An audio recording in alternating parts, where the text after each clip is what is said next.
Hello दोस्तों, तो कैसे हैं आप? मैं कमल नागर स्वागत करता हूं आप सभी का साइंस प्लस अभ्यास टेस्ट सीरीज में आशीष सर की और पूरी साइंस प्लस की टीम की ओर से। ठीक है, हमारा हुआ है माइनर 5 और उसका करने वाले हैं हम बायोलॉजी सॉल्यूशन। तो चलिए शुरू करते हैं।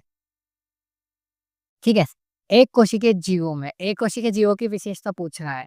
इनका स्वतंत्र अस्तित्व सक्षम नहीं है। ऐसा थोड़ी है कि एक कोशिकीय जो जीव है वो जीवित ही नहीं रह सकते, तो स्वतंत्र अस्तित्व तो सक्षम है। तो ये गलत हो गया। यहाँ पर भी यही बात बोल रहा है कि इनका स्वतंत्र अस्तित्व सक्षम नहीं है, तो ये भी गलत हो गया। देखो अगला, इनका स्वतंत्र अस्तित्व सक्षम है तथा यह सभी आवश्यक जैविक क्रियाओं को प्रदर्शित करते हैं। बिल्कुल, देखो जो एक कोशिकीय जीव होते हैं ना, वो मतलब स्वतंत्र भी रह सकते हैं, मतलब ज़रूरी नहीं है कि किसी पर आश्रित हो, और उनके लिए जितनी भी आवश्यक जैविक क्रियाएँ हैं, वो खुद से कर सकते हैं। तो ऑप्शन सी इसका सही हो जाएगा। बिल्कुल सिंपल क्वेश्चन है।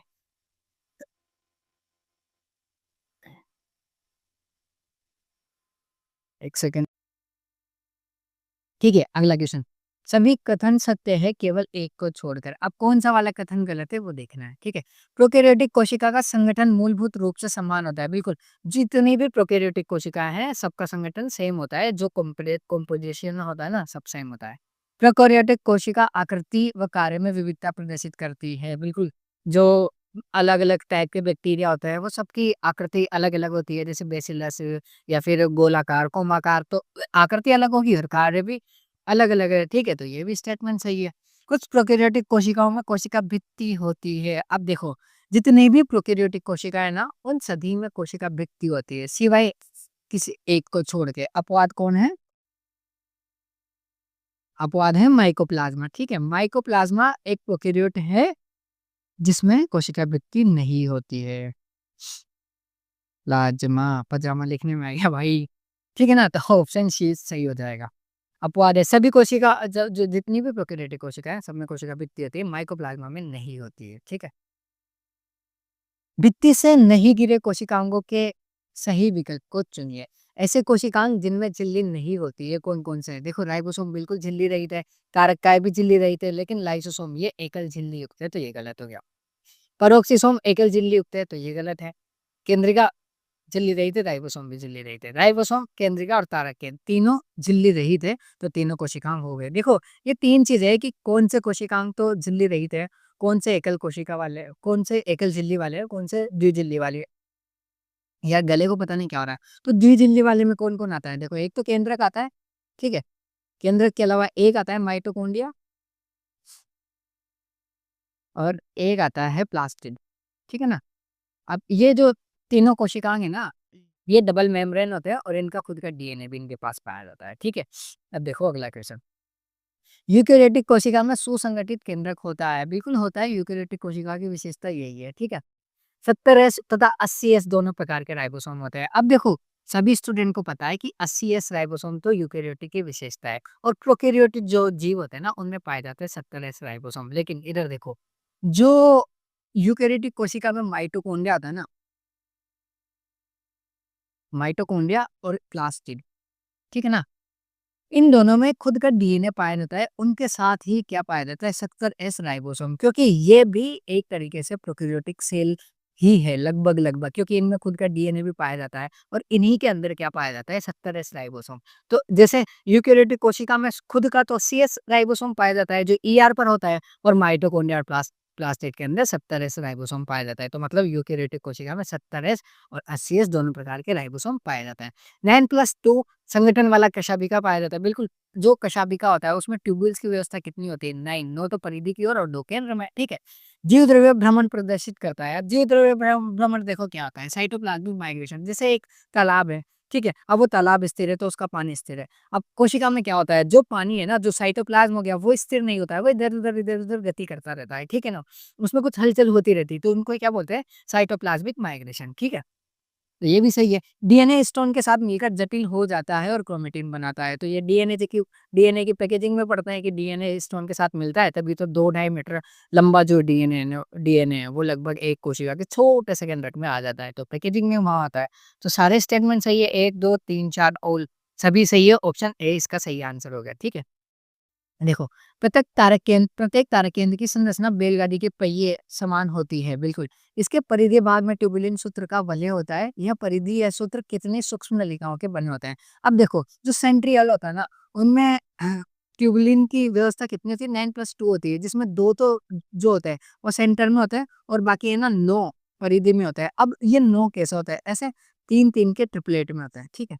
ऐसे 3-3 के ट्रिपलेट में होता है।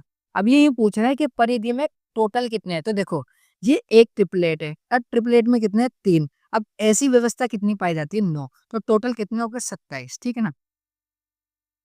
टोटल पाया जाता है 9, हर एक में 3 ट्यूब्यूल्स होती है, तो टोटल कितनी ट्यूब्यूल्स होगी? 27। 9 नहीं होगा इसका आंसर, 9 गलत है। 9 होते हैं 3-3 के ट्रिपलेट, ठीक है? तो टोटल कितनी होगी? 27। रॉबर्ट ब्राउन ने सर्वप्रथम केंद्रक को वर्णित किया था। 1831 में किया था, रॉबर्ट ब्राउन ने केंद्रक की खोज की थी, ठीक है?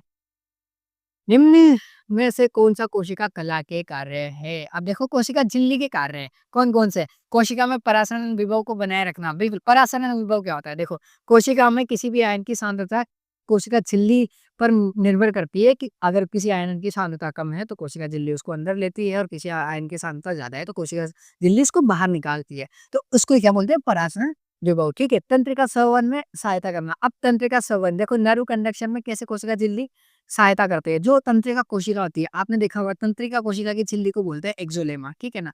अब ये जो एक्सोलेमा है ना, इसमें चैनल्स पाए जाते हैं, जैसे लीकेज चैनल हो गए, सोडियम पोटेशियम चैनल हो गए, ठीक है ना? तो इनसे क्या होता है? इनसे जो आयन होते हैं ना, उनका अंदर-बाहर ट्रांसफर होता है, जिसके जिसके अकॉर्डिंग ना वो मेम्ब्रेन पे चार्ज आ जाता है और वही चार्ज क्या करती है? नर्व इम्पल्स का कंडक्शन करती है। तो ये तंत्रिका संवहन में भी सहायक है। यांत्रिक शक्ति प्रदान करना, अब देखो, यांत्रिक शक्ति जो प्रदान करता है ना, वो मेनली किसका काम है? वो मेनली काम होता है कोशिका भित्ति का, ठीक है ना? किसका काम होता है? कोशिका भित्ति का। कोशिका झिल्ली यांत्रिक सहारा प्रदान करे, ऐसा कुछ नहीं है। तो ये स्टेटमेंट गलत हो गया, तीसरा वाला। सिम्पोर्ट और एंटीपोर्ट तंत्र का नियंत्रित करना। अब देखो, सिम्पोर्ट और एंटीपोर्ट तंत्र क्या होता है? जैसे ये एक कोशिका झिल्ली है, ठीक है? अब इस कोशिका में अगर 2 पदार्थ एक ही डायरेक्शन में या तो बाहर जाए या एक ही डायरेक्शन में 2 पदार्थ अंदर आए, तो इस कंडीशन को क्या बोलते हैं? इस कंडीशन को बोलते हैं सिम्पोर्ट, ठीक है ना? अब ये सिम्पोर्ट वो नहीं है कि आपने अपने सिम पोर्ट करवा ली, वो वाला नहीं है, ठीक है ना? इसका उल्टा क्या होता है? जैसे एक पदार्थ बाहर जाए और एक पदार्थ अंदर जाए, तो इस कंडीशन को क्या बोलते हैं? इस कंडीशन को बोलते हैं एंटीपोर्ट, ठीक है ना? ये सिम्पोर्ट और एंटीपोर्ट होता है, जो भी कोशिका झिल्ली के माध्यम से ही होता है। एंटी जैविक विशेषता प्रदान करना। अब एंटी जैविक विशेषता कैसे? कोशिका झिल्ली चयनात्मक पारगम्यता प्रदर्शित करती है, क्योंकि वो सिलेक्ट कर करके अंदर भेजती है, तो जो हानिकारक बैक्टीरिया वगैरह होते हैं उनको वो अंदर जाने नहीं देती है, तो वो एंटी जैविक की तरह हो गया, ठीक है ना? तो कौन बोलता है? 1, 2, 3 गलत है, 4 और 5। 1, 2, 3, 3 नहीं है, 4 और 5। ऑप्शन सी इसका सही हो गया, ठीक है ना? आगे देखो, यूकेरियोट के माइटोकॉन्ड्रिया की तुलना कर सकते हैं, किससे कर सकते हैं? प्रोकैरियोटिक की कोशिका भित्ति से। अब माइटोकॉन्ड्रिया कोशिका भित्ति सुरक्षा का काम करती है, माइटोकॉन्ड्रिया ऊर्जा बनाने का काम करता है, तो ये तो नहीं होगा। प्रोकैरियोटिक के मीजोसोम से, बिल्कुल। प्रोकैरियोटिक कोशिका के मीजोसोम से। अब देखो, मीजोसोम क्या होता है? जो प्रोकैरियोटिक कोशिका की झिल्ली होती है ना, वो झिल्ली अपने आप से ऐसे वलन बना लेती है, ठीक है ना? ये। अब इसी वलन को क्या बोलते हैं? इसी वलन को बोलते हैं मीजोसोम। ठीक है ना? और ये कैसे काम करती है? ये माइटोकॉन्ड्रिया के जैसे काम करती है। ठीक है? एक और शब्द दिया हुआ है यहाँ, क्रोमेटोफोर। अब क्रोमेटोफोर क्या होता है? जो प्रोकैरियोटिक कोशिका सॉरी यूकेरियोटिक कोशिका में जो हरित लवक होते हैं ना, उसकी तुलना करते हैं प्रोकैरियोटिक कोशिका में क्रोमेटोफोर से। तो ये किसका काम है? हरित लवक। क्रोमेटोफोर प्रोकैरियोटिक कोशिका में प्रकाश संश्लेषण का कार्य करते हैं। ठीक है? कोशिका भित्ति है। अब कोशिका भित्ति के बारे में पूछ रहा है, तो सिंपल सी चीज़ है, कोशिका भित्ति मोटी होती है, पारगम्य होती है और निर्जीव भी होती है। तो ऑप्शन ए ही इसका सही हो गया। ये तो बिल्कुल सिंपल स्टेटमेंट बेस वाले क्वेश्चन है, ठीक है ना? स्टेरॉयडल हार्मोन का निर्माण होता है। अब देखो, ये कंसेप्ट वाला थोड़ा क्वेश्चन है। स्टेरॉयडल हार्मोन पहले तो कौन-कौन से होते हैं? तो मैं आपको बता दूँ, जितने भी सेक्स हार्मोन हैं, सारे के सारे कौन से होते हैं? स्टेरॉयड होते हैं, और जो बाकी बच गए ना, वो सारे कौन से? प्रोटीन हार्मोन है। अब जो स्टेरॉयड हार्मोन है ना, ये इसमें क्या होता है? इसके संगठन में होता है कोलेस्ट्रॉल। क्या होता है? कोलेस्ट्रॉल। अब कोलेस्ट्रॉल आपको पता हो तो एक तरीके से क्या है? लिपिड है, ठीक है ना? लिपिड है। तो कुल मिला के हमें ये देखना है कि स्टेरॉयडल हार्मोन के संगठन में क्या आता है? कोलेस्ट्रॉल होता है। कोलेस्ट्रॉल काई का संगठन है, मतलब कोलेस्ट्रॉल किससे बना था? लिपिड का। तो लिपिड बन कहाँ रहा है पूरे शरीर में? तो इधर देखो, ये केंद्रक होता है, ठीक है? ये केंद्रक से ईआर जुड़ी होती है, ठीक है? ऐसी-ऐसी संरचना है। अब ये ईआर भी 2 तरीके के होता है, एक पे पाया जाता है राइबोसोम, तो वो आरईआर होगी, ठीक है? और एक होती है प्लेन, प्लेन मतलब जिसपे राइबोसोम नहीं पाया जाता है, तो उसको बोलते हैं एसईआर। तो ये जो आरईआर है, ये तो क्या बना रही है? ये तो बना रही है प्रोटीन, ठीक है ना? और ये जो एसईआर है, ये क्या बनाती है? ये बनाती है लिपिड। तो ओवरऑल लिपिड बन कहाँ से रहा है? एसईआर से। और लिपिड ही किसमें काम आ रहा है? स्टेरॉयडल हार्मोन बनाने में। तो हमारा आंसर क्या हो जाएगा? स्टेरॉयडल हार्मोन का निर्माण कहाँ होता है? माइटोकॉन्ड्रिया में नहीं, माइटोकॉन्ड्रिया ऊर्जा उत्पादित करता है चिकनी अंतःप्रदैविक जालिका, बिल्कुल। जो स्मूथ एंडोप्लाज्मिक रेटिकुलम है, वही है एसईआर, ठीक है? शॉर्ट में ये लिख रहा है। आरईआर जो प्रोटीन हार्मोन है, प्रोटीन हार्मोन की अगर बात करें तो वो कहाँ बनते हैं? आरईआर में बनते हैं। तो ये भी नहीं है, गोल्जी बॉडी जो प्रोटीन और लिपिड है उसको पैक करने का काम करता है, ठीक है? तो ऑप्शन बी वाला सही हो गया। आगे देखो, दिए गए कोशिका अंगों के युग्म को द्विवृत्तीय, कौन द्विवृत्तीय आवरण डीएनए तथा विकर्ण, देखो वही वही दिया हुआ है, कौन सी द्विवृत्तीय या द्विझिल्ली वाला, और खुद का डीएनए भी है। तो कौन कौन सा है? पहले माइटोकॉन्ड्रिया और हरित लवक, दोनों में क्या होती है? द्विझिल्ली होती है और खुद का डीएनए भी होता है, ठीक है? प्रकाश संश्लेषण की प्रकाशिक अभिक्रिया होती है। अब देखो, प्रकाश संश्लेषण की 2 अभिक्रिया होती है, एक तो होती है प्रकाशिक, एक होती है अप्रकाशिक। अब प्रकाशिक अभिक्रिया कहाँ होती है? देखो, ये जैसे हरित लवक है, अब हरित लवक में ऐसी-ऐसी संरचनाएँ पाई जाती है, ठीक है? सिक्के के समान। तो इस एक संरचना को, ठीक है? इस एक संरचना को क्या बोलते हैं? थाइलाकोइड, ठीक है ना? इस एक संरचना को क्या बोलते हैं? थाइलाकोइड। और ये जो पूरा जो ढेर है ना, पूरा जो ढेर है ना, इसको क्या बोलते हैं? इसको बोलते हैं ग्रेना, ठीक है ना? ग्रेना, ठीक है? अब इसमें क्या-क्या दिया हुआ है देखो, प्रकाश संश्लेषण हरित लवक के ग्रेना में, तो बिल्कुल हरित लवक का ग्रेना ही इसका आंसर हो गया। हरित लवक के स्ट्रोमा में क्या होता है? अप्रकाशिक अभिक्रिया होती है, ठीक है ना?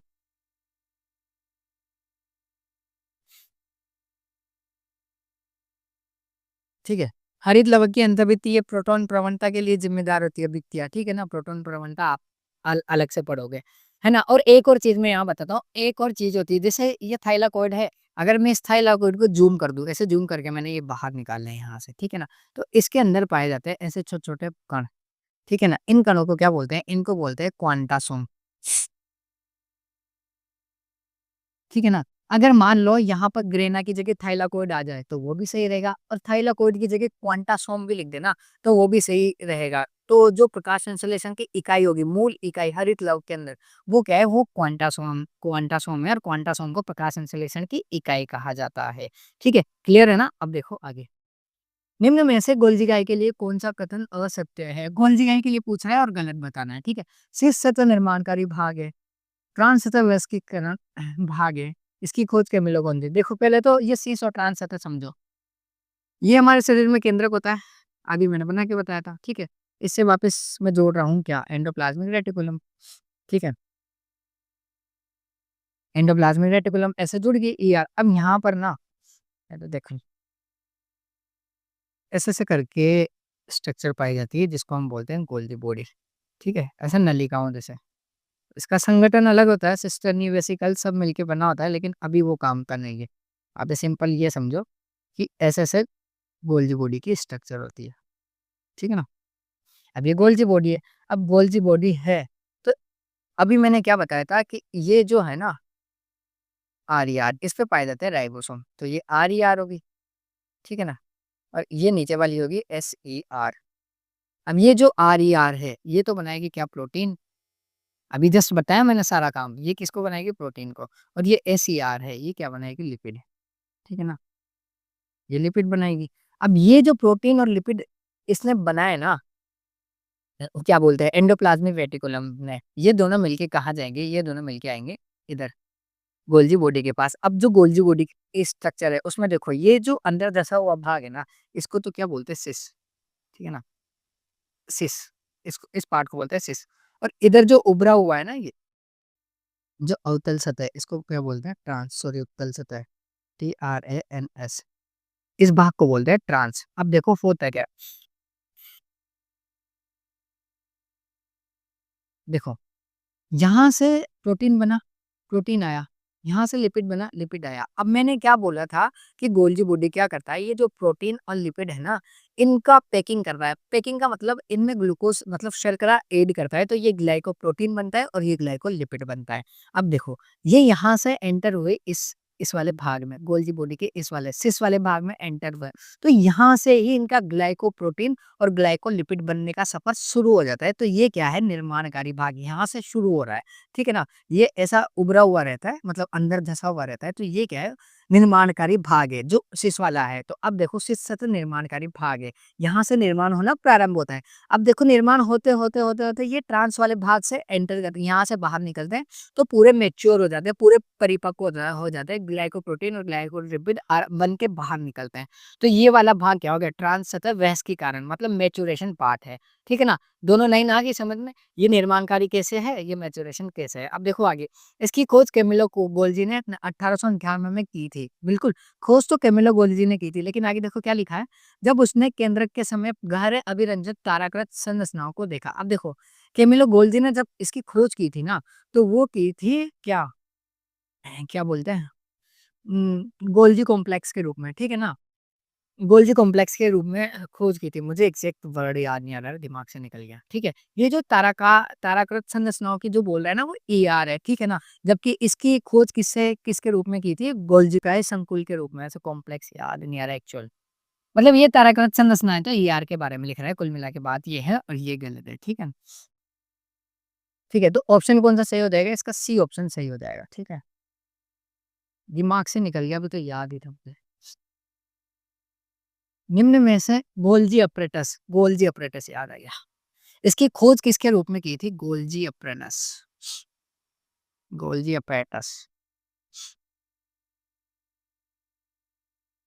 ठीक है ना। इसकी संरचना गोल्जी अपरेटस के रूप में की थी,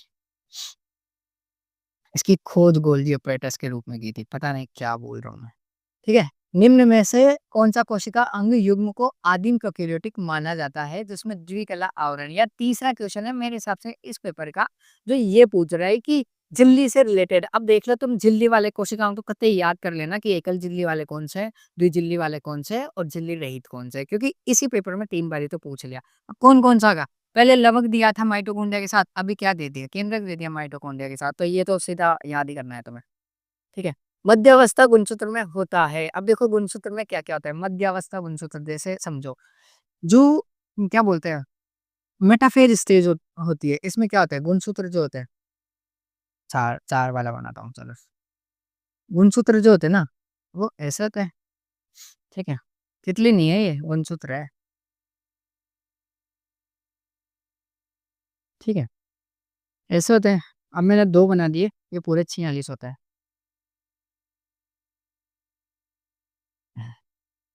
ठीक है ना। अब ये जो गुणसूत्र होते हैं ना, ये एक लाइन में आके व्यवस्थित हो जाते हैं, पूरे 46 के 46, इसमें 23 है, पूरे 46 के 46 ऐसे लाइन में आ जाता है। अब लाइन में आ जाते हैं, तो अब देखो इस संरचना को क्या बोलते हैं, इसको बोलते हैं मेटाफेज प्लेट,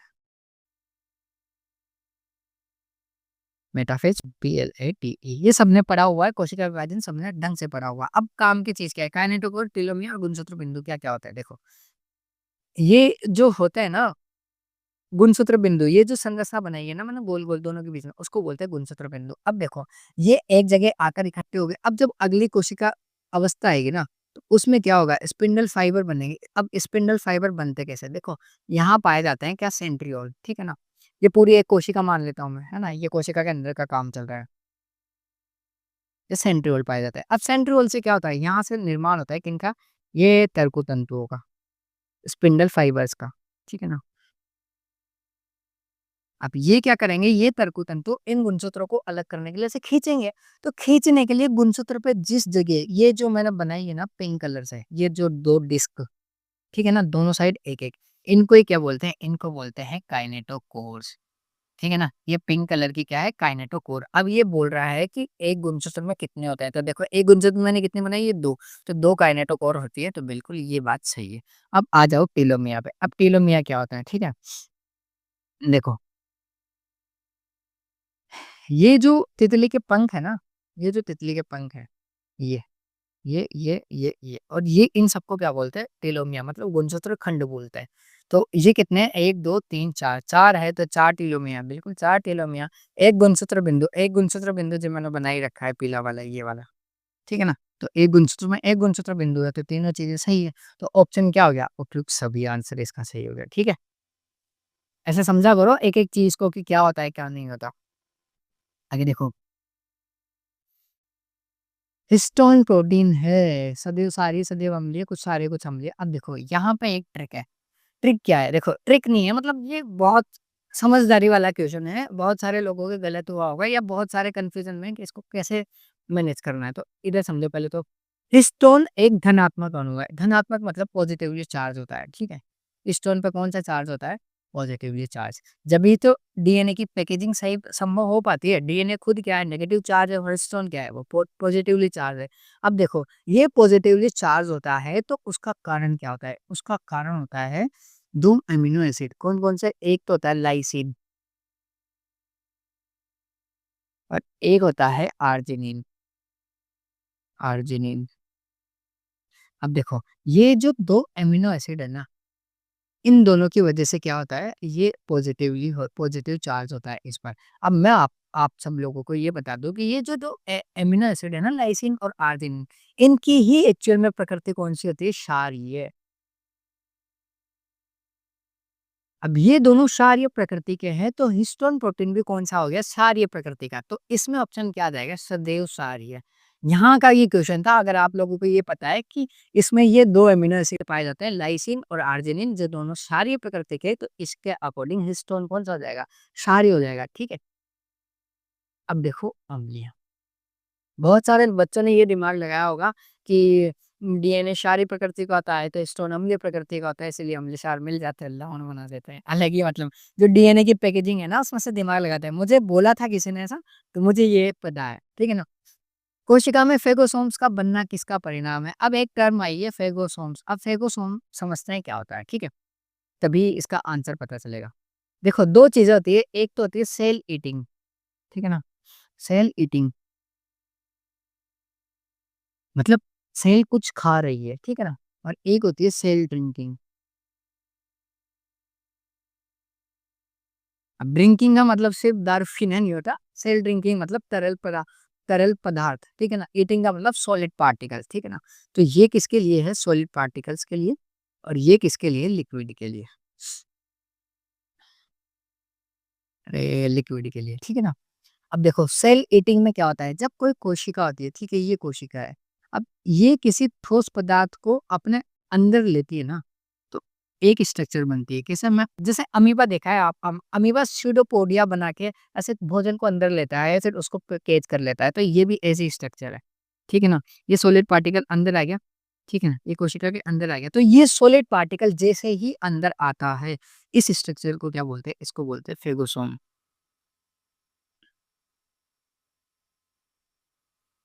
ठीक है फेगोसोम बोलते हैं। अब हुआ क्या? अब पूछ क्या रहा है देखो। फेगोसोम्स का बनना किसका परिणाम है? ठोस पदार्थों का त्याग का देखो ठोस पदार्थ का त्याग हो रहेगा, अंतर्ग्रहण हो गया तो ये तो गलत है। तरल पदार्थों का अंतर्ग्रहण। अब देखो जैसे ठोस पदार्थ अंदर लिया तो फेगोसोम बना और इस प्रक्रिया को क्या बोलते हैं? इस प्रक्रिया को बोलते हैं फेगोसाइटोसिस। ठीक है ना? इसको क्या बोलते हैं? फेगोसाइटोसिस ठीक है ना? ये ठोस पदार्थों का अंतर्ग्रहण क्या हो गया? फेगोसाइटोसिस। अब बोल रहा है तरल पदार्थों का अंतर्ग्रहण। तो जब सेल ड्रिंकिंग करती है, जब सेल ठोस की जगह ऐसे लिक्विड पदार्थ को अंदर लेती है ना, ये लिक्विड लिक्विड है, अब इसको अंदर लेगी ना, तो इसको क्या बोलेंगे? इसको बोलेंगे पिनेकोसाइटोसिस।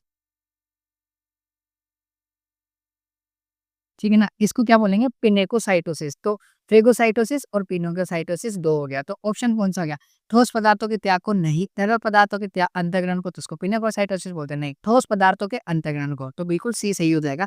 जो ठोस पदार्थ है उसको अंदर लिया, उसके फलस्वरूप क्या बना? फेगोसोम और यही इसका पूछ रहा है कि कोशिका में फेगोसोम बनना किसका परिणाम है? तो ये क्या है? ठोस अंतर्ग्रहण का। ठीक है? 1 मिनट देखो, 2 पास स्थित पाचक कोशिकाओं में दो पास स्थित पादप कोशिकाओं में कोशिका द्रव्य की निरंतरता बनाए रखी जा सकती है। अब देखो कोशिका द्रव्य की निरंतरता बनाए रखने के लिए देखो पादप कोशिकाओं में क्या होती है, कोशिका भित्ति होती है। जो जंतु कोशिका होती है वो जंतु कोशिका तो ऐसे होती है, ठीक है। इसमें एक भित्ति से एक भित्ति सटी हुई रहती है, लेकिन पादप कोशिका में क्या होता है, पादप कोशिकाओं में ये जो दो कोशिका होती है ना, इनके बीच में आ जाती है ऐसी, ये आ जाती है कोशिका भित्ति, ठीक है ना। दोनों कोशिकाएं कोशिका भित्ति द्वारा अलग रहती है,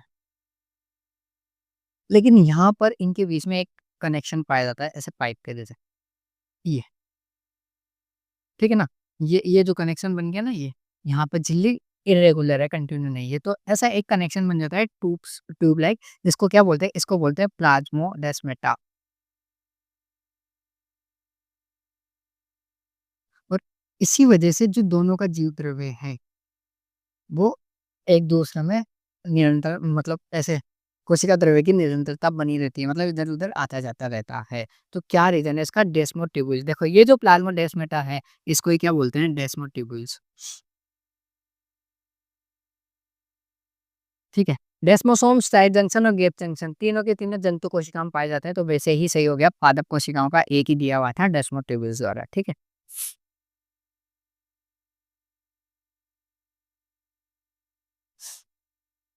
आगे देखो, माइटोकॉन्ड्रिया की बाहरी झिल्ली आंतरिक झिल्ली की तुलना में अधिक पारगम्य होती है। देखो माइटोकॉन्ड्रिया की जो बाहरी झिल्ली है आंतरिक झिल्ली की तुलना में पारगम्य होती है। कैसे होती है, अब देखो सिर्फ झिल्ली की संरचना देखो, ये माइटोकॉन्ड्रिया की बाहरी झिल्ली हुई।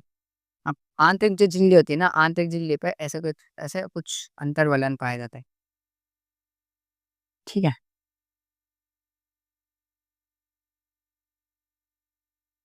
ये अंतर्वलन पाया जाता है। अब ये जो अंतर्वलन है ना, इनको क्या बोलते हैं, इनको बोलते हैं क्रिस्टी।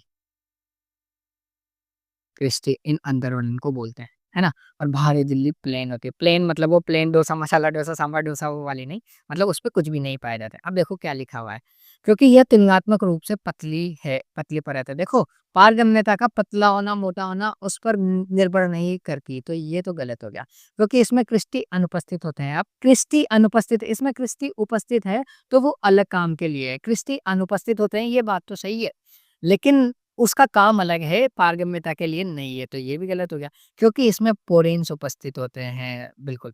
इसमें क्या पाया जाता है? इसमें पाया जाता है ऐसे पोरेन्स, ठीक है? अब पोरेन्स क्या होता है?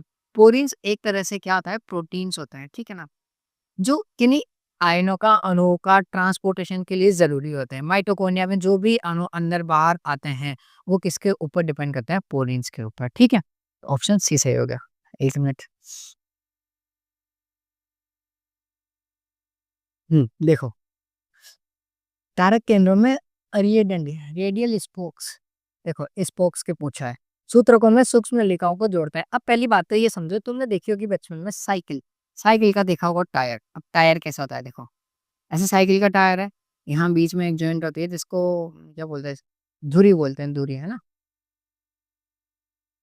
अब इससे जो टायर होता है ना, उस पे तार लगे रहता है, ठीक है ना। अब उन्हीं तारों को क्या बोलते हैं, उन्हीं तारों को बोलते हैं स्पोक, ठीक है ना। ये जो तार लग रहा है ना, इनको क्या बोलते हैं, स्पोक। तो अगर लड़कों लड़कों को तो पता है, लड़कों ने साइकिल चलाई होगी, साइकिल में जो तार टूट जाते हैं तो उनको डलवाने जाते हैं, तो वो दुकान वाले से यही बोलते हैं, अंकल जी स्पोक डाल दो, ठीक है ना। तो इन तारों को क्या बोलते हैं, स्पोक। अब इनका काम क्या है ये पूछ रहा है, जैसे जो सेंट्रियोल होता है ना, सेंट्रियोल में भी यही कंडीशन होती है, बाहर जो परिधि पे ट्यूबल्स पाए जाते हैं, उनको स्पोक किससे जोड़ते हैं, आपस में जोड़ते हैं क्या, नहीं, परिधि में आपस में यहाँ पाए जाते हैं ट्रिपलेट्स, ठीक है ना, ऐसे ऐसे ट्रिपलेट पाया जाता है। तो इनको आपस में थोड़ी जोड़ रहे हैं, स्पोक्स तो ऐसे है ना। तो केंद्रीय नलिका से, केंद्रीय नलिका कहाँ होती है?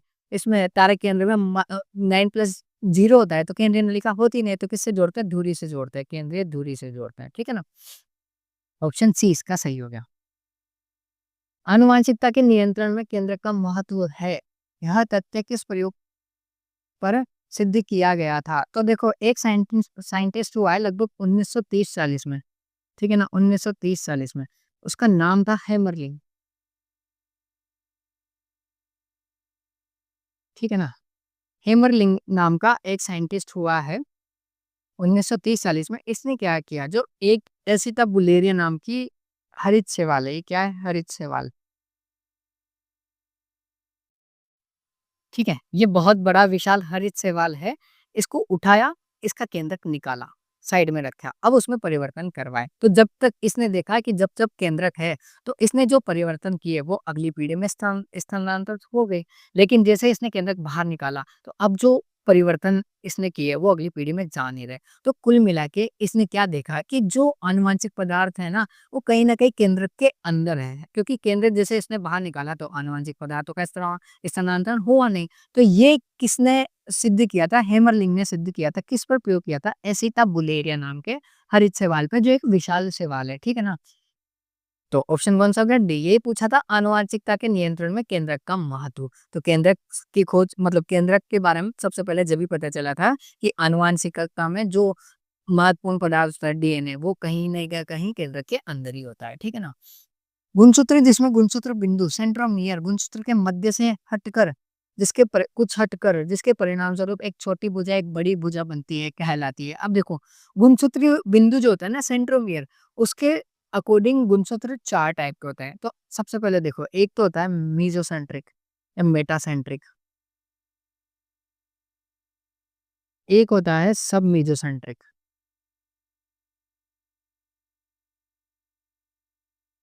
ठीक है ना? एक होती है टीलोसेंट्रिक और एक होता है एक्रोसेंट्रिक। अब होता क्या है, देखो, ऐसा गुणसूत्र होता है, ठीक है? अब गुणसूत्र के 2 भुजा है, अब दोनों के बीच बीच में अगर सेंट्रोमियर है, तो ये कौन-सी कंडीशन आता है? मीजोसेंट्रिक। सब मीजोसेंट्रिक में क्या होता है? ऊपर से थोड़ा-सा कम और नीचे से थोड़ा-सा ज़्यादा। इस कंडीशन को क्या बोलते हैं? इस कंडीशन को बोलते हैं सब मीजोसेंट्रिक। अब ये क्या पूछ रहा है? देखो, गुणसूत्र जिसमें सेंट्रोमियर गुणसूत्र के ठीक मध्य से कुछ हटकर, तो ठीक मध्य में तो क्या होगा? मीजोसेंट्रिक, उससे कुछ हट गया, तो या तो ऊपर जाएगा, नीचे जाएगा, तो कौन-सा है? सब मीजोसेंट्रिक। जिसके फलस्वरूप एक भुजा बड़ी, तो नीचे वाली बड़ी होगी, ऊपर वाली छोटी होगी, तो ये कौन-सा है? सब मीजोसेंट्रिक, ठीक है ना? तो ऑप्शन ए सही हो गया। जो टीलोसेंट्रिक होती है, उसमें क्या होता है? जैसे ये गुणसूत्र है, तो गुणसूत्र के बिल्कुल एंड में यहाँ आ जाता है गुणसूत्र बिंदु, ठीक है? एक्रोसेंट्रिक में क्या होता है? थोड़ा-सा ऊपर रहता है ये एक्रोसेंट्रिक है, मतलब ऐसे टॉप पर रहता है। तो कौन-सा हो गया? डी वाला। 4 टाइप होते हैं, चारों याद करना है। देखो, मिलान करना है अब सूक्ष्म नलिका। अब सूक्ष्म नलिका किसमें होता है? माइक्रोट्यूब्यूल्स। अभी 2-3 बार तो क्वेश्चन आ गया। मैं साबिकाओं में होती है सूक्ष्म नलिकाएँ, ठीक है ना? न्यूक्लियोप्लाज़्मिन, अब देखो प्लाज़्मिन लाइक प्लाज़्मा, प्लाज़्मा मेम्ब्रेन जैसा ही नाम है ना, तो न्यूक्लियोप्लाज़्मिन किसको बोलते हैं? केंद्रक झिल्ली को बोलते हैं, ठीक है? न्यूक्लियोइड, जो प्रोकैरियोटिक कोशिका में केंद्रक होता है ना, क्या प्रोकैरियोटिक कोशिका जो केंद्रक होता है ना, उसको क्या बोलते हैं? न्यूक्लियोइड। तो न्यूक्लियोइड किसमें था? प्रोकैरियोट्स में। और न्यूक्लियोसोम, न्यूक्लियोसोम से क्या बना होता है? हिस्टोन, ठीक है ना? हिस्टोन मिलके क्या बनाता है? न्यूक्लियोसोम। तो 1 में डी, 2 में ए, 1 में डी, 2 में ए, एक ही ऑप्शन सही है, ऑप्शन बी सही हो गया, ठीक है? देखो, कोशिका के सभी गुणसूत्र एक तरफ तथा केंद्रक झिल्ली के साथ संलग्नित होते हैं। ऐसा कब देखा जाता है? लैक्टोटीन अवस्था में। कोशिका विभाजन प्रथा है, उसमें प्रोफेज वस की 5 अवस्थाएँ पाई जाती हैं। लेप्टोटीन, ज़ाइगोटीन, पैक्टाइटिन, डिप्लोटीन और डाइकाइनेसिस। तो उसकी जो पहली वाली अवस्था है, उसमें ऐसा देखा जाता है कि केंद्रक झिल्ली की तरफ सभी गुणसूत्र हो जाते हैं, ठीक है ना? परागकण में डीएनए की कितनी मात्रा होगी यदि मात्र कोशिका G2 प्रावस्था में 32 पिकोग्राम उपस्थित है? अब एक चीज़ देखो, पहली बात तो 2 अलग-अलग कांसेप्ट है इसमें। एक तो प्लांट रिप्रोडक्शन वाली भी तुम्हारी नॉलेज टेस्ट कर ली, और दूसरी जो डीएनए है कोशिका विभाजन वाली, वो भी तुम्हारा टेस्ट कर लिया। अब कैसे क्या, देखो, तुमने पढ़ा होगा ये जो इसने लिखा हुआ है ना कि परागकण में मात्र कोशिका, तो मात्र कोशिका को हम क्या बोलते हैं? PMC, pollen mother cell. अब आप लोगों को पता हो कि एक पोलन मदर सेल है, वो उससे कितने परागकण बनते हैं? उससे बनते 4, 4 परागकण। क्योंकि पहले इसमें एक समसूत्री विभाजन होता है, फिर अधिसूत्री विभाजन होते हैं, उसके अकॉर्डिंग कितने बनते हैं? 4 बनते हैं कुल मिला के, ठीक है ना? तो 1 से कितने बने? 4। अब देखो, कुछ ये तो हो गया प्लांट रिप्रोडक्शन वाले चैप्टर से ये कंसेप्ट। अब दूसरा कंसेप्ट देखो, इसमें दिया हुआ है कि ये है कितने ग्राम का? 32 ग्राम का, ठीक है? 32 पिकोग्राम का है ये। अब देखो, कोशिका विभाजन चलता है, तो यहाँ G1, फिर S, S और ये G2। तो जैसे मान लो कि G1 फेज में डीएनए के 8 अणु है, ठीक है ना? या इसमें इसके अकॉर्डिंग देखते हैं, इसमें 16 अणु है, तो एस फेज में क्या होगा? रेप्लिकेशन होगा, ठीक है ना? रेप्लिकेशन होगा तो ये 16 का डबल हो जाएगा, कितना हो जाएगा 32, ठीक है ना? अब आगे कितना रहेगा? ये 32 ही रहेगा, ठीक है? अब आगे थोड़ी रेप्लिकेशन होगा। तो यहाँ पे कुल मिला के बात ये होगी कि ओवरऑल फाइनल जो डीएनए की मात्रा है ना, वो तो कितनी रहने वाली है 32 पिकोग्राम। अगर ये यहाँ G2 की जगह G1 बोल देता और फिर बोलता है 32 ग्राम, तो हम इसको फिर डबल करते कि G1 में अगर 32 है तो G2 तक जाते-जाते कितना हो जाएगा? उसमें आ जाएगा 64। तो फिर 64 को हम 4 में डिवाइड करते हैं। अब देखो 32 पिकोग्राम मात्रा है डीएनए की और उससे कितने बन रहे हैं? 4, ठीक है ना? तो हम 1 को कितना मिलेगा? अगर 32 बन रहे हैं, टोटल 32 है और उससे बन रहे हैं 4, तो 1 के हिस्से में कितना आएगा? 8 ग्राम, 8 पिकोग्राम दिया हुआ है, ठीक है? सिंपल। कुल मिला के जो पोलन मध्य सेल है उसमें डीएनए की मात्रा 32 है, उससे बनेंगे 4, तो 1 के पास कितना हुआ? 8। सिंपल गणित है ये तो। बस हाँ, ये ज़रूर है कि दोनों कॉन्सेप्ट अलग-अलग है। एक तो है प्लांट रिप्रोडक्शन का, दूसरा है सेल डिवीज़न का। अब आपको दोनों आना चाहिए, तभी आप ये क्वेश्चन सही कर पाओगे। जीन विनिमय के बीच में होता है। अब देखो जीन विनिमय फिर पूछा है क्रॉसिंग ओवर। क्रॉसिंग ओवर कहाँ होता है? प्रोफेज फर्स्ट की प्रकाइटिन अवस्था में, ठीक है ना? अब उसमें क्या होता है? अब देखो यहाँ अलग-अलग बीमारियाँ दे रखी है। बीमारियाँ कैसे? होमोलोगस दे रखा है, हेटेरोलोगस दे रखा है, फिर एक दे रखा है नॉन सिस्टर, एक दे रखा है डॉटर, ठीक है? डॉटर क्रोमैटिड, ठीक है? अब ये सारी की सारी अलग-अलग बीमारियाँ बहुत सारे बच्चों को समझ में नहीं आती, तो इसको पहले अलग से समझते हैं, फिर ये क्वेश्चन सोल्व करेंगे। देखो, अगेन ये गुणसूत्र बना रहा हूँ मैं, तितली मत समझना रे इनको, मैं गुणसूत्र बना रहा हूँ, ठीक है ना? ये एक गुणसूत्र हो गया, ये मैंने दूसरा बना दिया। अब इन दोनों को उठा के थोड़ा मैं छोटा कर दूँ और इधर लग रख दिया, ठीक है ना? अब इनके अलावा एक और मैंने ये गुणसूत्र का अलग जोड़ा बना लिया। अरे याद है, ठीक है ना? लेकिन ये है अलग कलर का। अब इधर समझो, जैसे ये जो येलो वाला बना है ना, ये तो मान लो कि लंबाई वाला है, तो इसका जो जीनोटाइप हो जाएगा ना, वो कैपिटल टी, स्मॉल टी। मतलब ये तो शुद्ध लंबा हो गया, ये तो प्योर लंबा हो गया, ये थोड़ा बौना हो गया। और ये जो लिया है ना मैंने, ये अलग चीज़ है। अलग चीज़ जैसे ये आँख के कलर का मान लो कि ये तो जैसे ब्राउन कलर है, मतलब ब्लैक कलर मान लो तो कैपिटल बी हो गया और ये ब्राउन कलर मान लो तो स्मॉल बी हो गया। ठीक है ना? तो 2 गुणसूत्र है, दोनों अलग-अलग लक्षणों का निर्धारण कर रहे हैं। तो ये देखो, जो गुणसूत्र का जोड़ा है ना, अब अगर वो सेम लक्षण का निर्धारण कर रहा है ना, तो वो कौन-सा प्रकृति का हुआ? वो हुआ होमोलोगस, मतलब समजात प्रकृति का। देखो, जैसे ये दोनों है, तो ये दोनों आपस में क्या हुए? ये दोनों हुए आपस में होमोलोगस, ठीक है ना? अब मैं बात करूँ, जैसे एक तो हो गया जो लंबाई का निर्धारण कर रहा है, एक हो गया जो आँख के कलर का निर्धारण कर रहा है, तो इन दोनों को आपस में क्या बोलेंगे? इन दोनों को आपस में बोलेंगे हेटेरोलोगस, ठीक है ना? क्या बोलेंगे? ठीक है ना? इन दोनों को क्या बोल दिया आपस में? हेटेरोलोगस। अब देखो, होमोलोगस जो एक ही लक्षण का निर्धारण कर रहे हैं, हेटेरोलोगस जो 2 अलग-अलग लक्षणों का निर्धारण कर रहे हैं, वो आपस में क्या हो गए? हेटेरोलोगस। अब हो बात आती है डॉटर क्रोमैटिड या सिस्टर क्रोमैटिड और नॉन सिस्टर क्रोमैटिड की। तो ये देखो, ये जो गुणसूत्र की भुजा है ना, अब इसको मैं साइड में कर देता हूँ थोड़ा, ठीक है ना? ये गुणसूत्र की भुजा है, ये गुणसूत्र की भुजा है। अब ये वाली भुजा मान लो, एक तो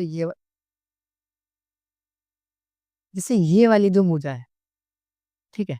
अब उसके साथ ही ये वाली भुजा जुड़ रही है, तो इनका ओरिजिन एक ही है ना, ये एक ही सेंट्रोमियर से निकल रही है, तो ये आपस में क्या होगी? ये आपस में होगी सिस्टर।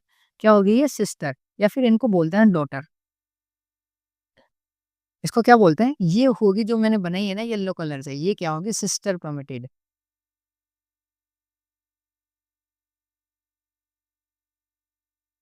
सिस्टर का मतलब समझ गए ना? जिनका ओरिजिन एक ही जगह से है। अब देखो, अब मैं बात कर रहा हूँ, अब ये जो रेड कलर से, अगला वाला मैं पिंक कलर से जो ले रहा हूँ ना, ये देखो, अब मैं इसकी बात कर रहा हूँ, ये तो हो गया एक, एक तो ये होगी और ये दूसरी होगी। तो अब ये दोनों देखो, इसका ओरिजिन यहाँ से, इसका ओरिजिन यहाँ से, तो इन दोनों का ओरिजिन अलग-अलग है, तो ये दोनों क्या होगी आपस में? Non sister. अब आगे चारों चारों चीज़ें मैंने समझाई है। होमोलोगस तो क्या है, हेटेरोलोगस क्या है, ये आराम से समझना कि ये चीज़ है जो होमोलोगस और हेटेरोलोगस है। अब देखो, अब हम पढ़ते हैं कोशिका विभाजन की प्रेकाइटिंग अवस्था, उसमें पढ़ते हैं हम क्या? उसमें हम क्या पढ़ते हैं? उसमें पढ़ते हैं हम क्रॉसिंग ओवर। तो क्रॉसिंग ओवर में क्या होता है? देखो, 2 गुणसूत्र होते हैं, दोनों समजात होते हैं, ठीक है ना? और दोनों गुणसूत्रों में जो एक एक गुणसूत्र होता है ना, वो दूसरे गुणसूत्र की भुजा पे अतिव्यापन कर लेता है, ठीक है ना? तो अब ये दोनों मैंने सेम कलर से बनाया, मतलब समजात गुणसूत्र अभी मैंने बोल दिया, तो होगा किस पे? होमोलोगस जो है। अब देखो अतिव्यापन कौन सी भुजा कर रही है? इसकी तो ये वाली, मतलब इसकी तो ये वाली मान लो और इसकी ये वाली। तो ये दोनों कौन से हैं? ये है दोनों नॉन सिस्टर, ठीक है ना? और होमोलोगस, अब मेरे हिसाब से कभी ज़िंदगी में आपको ये चीज़ गलत नहीं होने वाली है, ठीक है? बहुत आराम से समझाया मैंने, अगर किसी को डाउट रहे तो वीडियो को थोड़ा पीछे लेके समझ लेना, ठीक है ना? जीन विनिमय के बीच में होता है, समजात गुणसूत्रों में संतति। देखो फिर एक चीज़ याद रखना, बहुत सारी ऐसी जगह है जहाँ हिंदी से ज़्यादा इंग्लिश को इम्पोर्टेंस देना है। इधर देखो, डॉटर क्रोमेटिड और होमोलोगस क्रोमोसोम, तो होमोलोगस क्रोमोसोम तो सही है, लेकिन डॉटर क्रोमेटिड गलत हो गया। वो सिस्टर क्रोमेटिड है, वो गलत है, ये नॉन सिस्टर है, ठीक है ना? तो ये पहला ऑप्शन गलत हो गया। दूसरा है non sister chromatid of homologous chromosome, तो देखो होमोलोगस भी है और नॉन सिस्टर भी है, तो ऑप्शन बी वाला ही इसका सही आंसर हो जाएगा। क्लियर है? ठीक है ना? अब चलो आगे। लैंगिक जनन प्रदर्शित करने वाली जातियों में गुणसूत्रों की संख्या किसके कारण स्थिर रहती है? अब देखो सिंपल सी चीज है और सबको पता है कि लैंगिक जनन में गुणसूत्रों की संख्या का स्थिर होना किसका परिणाम है? वो है अर्धसूत्री विभाजन का परिणाम। अब अर्धसूत्री विभाजन का कैसे परिणाम है? जैसे मैं उठा के चलता हूँ कि मनुष्य में 46 गुणसूत्र होते हैं, ठीक है ना?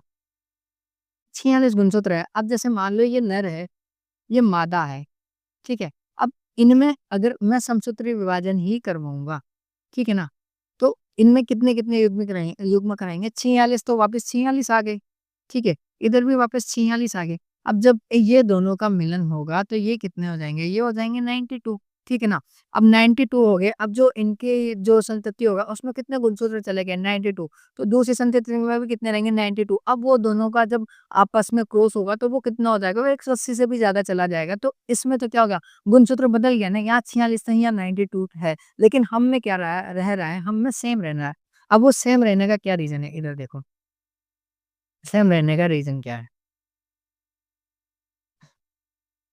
देखो, जैसे अगेन मान लो कि ये नर है, ठीक है? ये मादा है। अब नर में कितने होते हैं? 46, मादा में भी कितने? 46। अब इसमें अर्धसूत्री विभाजन हुआ तो कितने बचे? 23। इसमें भी अर्धसूत्री विभाजन हुआ तो कितने बचे? 23। अब ये 23-23 जब आपस में मिलेंगे तो बाद में 46 बनेंगे। तो ये 46 ही कहाँ थे? यहाँ स्टार्टिंग में। तो ये क्या होगा? ये चक्कर चलता रहेगा कि पहले 46-46 फिर अर्धसूत्री विभाजन से 23-23 फिर दोनों मिलेंगे तो 46। तो इसका एक्चुअल रीज़न क्या है? अर्धसूत्री विभाजन, ठीक है ना? देखो आगे, जब एक कोशिका को 2 पुत्री कोशिकाओं में विभाजित होती है तो पुत्री कोशिकाओं का कैरियोप्लाज्मिक इंडेक्स, अब देखो सबसे पहले तो यहाँ लिखा हुआ कैरियोप्लाज्मिक इंडेक्स, तो ये क्या होता है? इधर समझो, कोश एक्चुअल में कोशिका विभाजन क्यों करती है? ठीक है ना? कोशिका विभाजन करने का जो मेन कारण होता है ना, वो कहीं न कहीं कैरियोप्लाज्मिक इंडेक्स से आता है। ये छोटा कर दिया मैंने समझाने के लिए, है ना? देखो, एक एक शब्द आया है कैरियोप्लाज्मिक इंडेक्स, है ना? केआई मैं लिख देता हूँ। अब केआई क्या होता है? देखो, कोशिका होती है, कोशिका में केंद्रक होता है, तो केंद्रक का कुछ न कुछ आयतन होता है, केंद्रक का आयतन, ठीक है ना? और ऐसे ही कोशिका में और क्या होता है?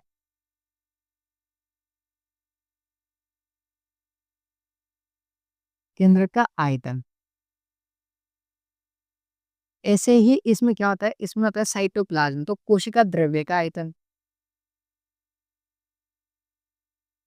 आयतन, दोनों का आयतन होता है। अब ये जो कोशिका द्रव्य और केंद्रक का आयतन है ना, इन दोनों का जो अनुपात है, उसको क्या बोलते हैं? उसको बोलते हैं कैरियोप्लाज्मिक इंडेक्स, केआई। अब केआई से मतलब समझो इन दोनों का अनुपात कैसे है? एक कोशिका होती है, ठीक है? अब कोशिका विभाजन होगी, विभाजन होकर नई कोशिका बनी। तो जब नई कोशिका बनती है ना, तो उसमें केंद्रक की जो वृद्धि होती है ना, वो धीरे-धीरे होती है। और जब कोशिका द्रव्य है, इसके आयतन में जो वृद्धि होती है ना, वो तेजी से होती है, मतलब कोशिका द्रव्य में तीव्र विकास होता है, केंद्रक में धीरे-धीरे होता है। तो होता क्या है, अपन को पता है कि कोशिका का जो केंद्रक होता है ना, वो कोशिका पर नियंत्रण रखता है।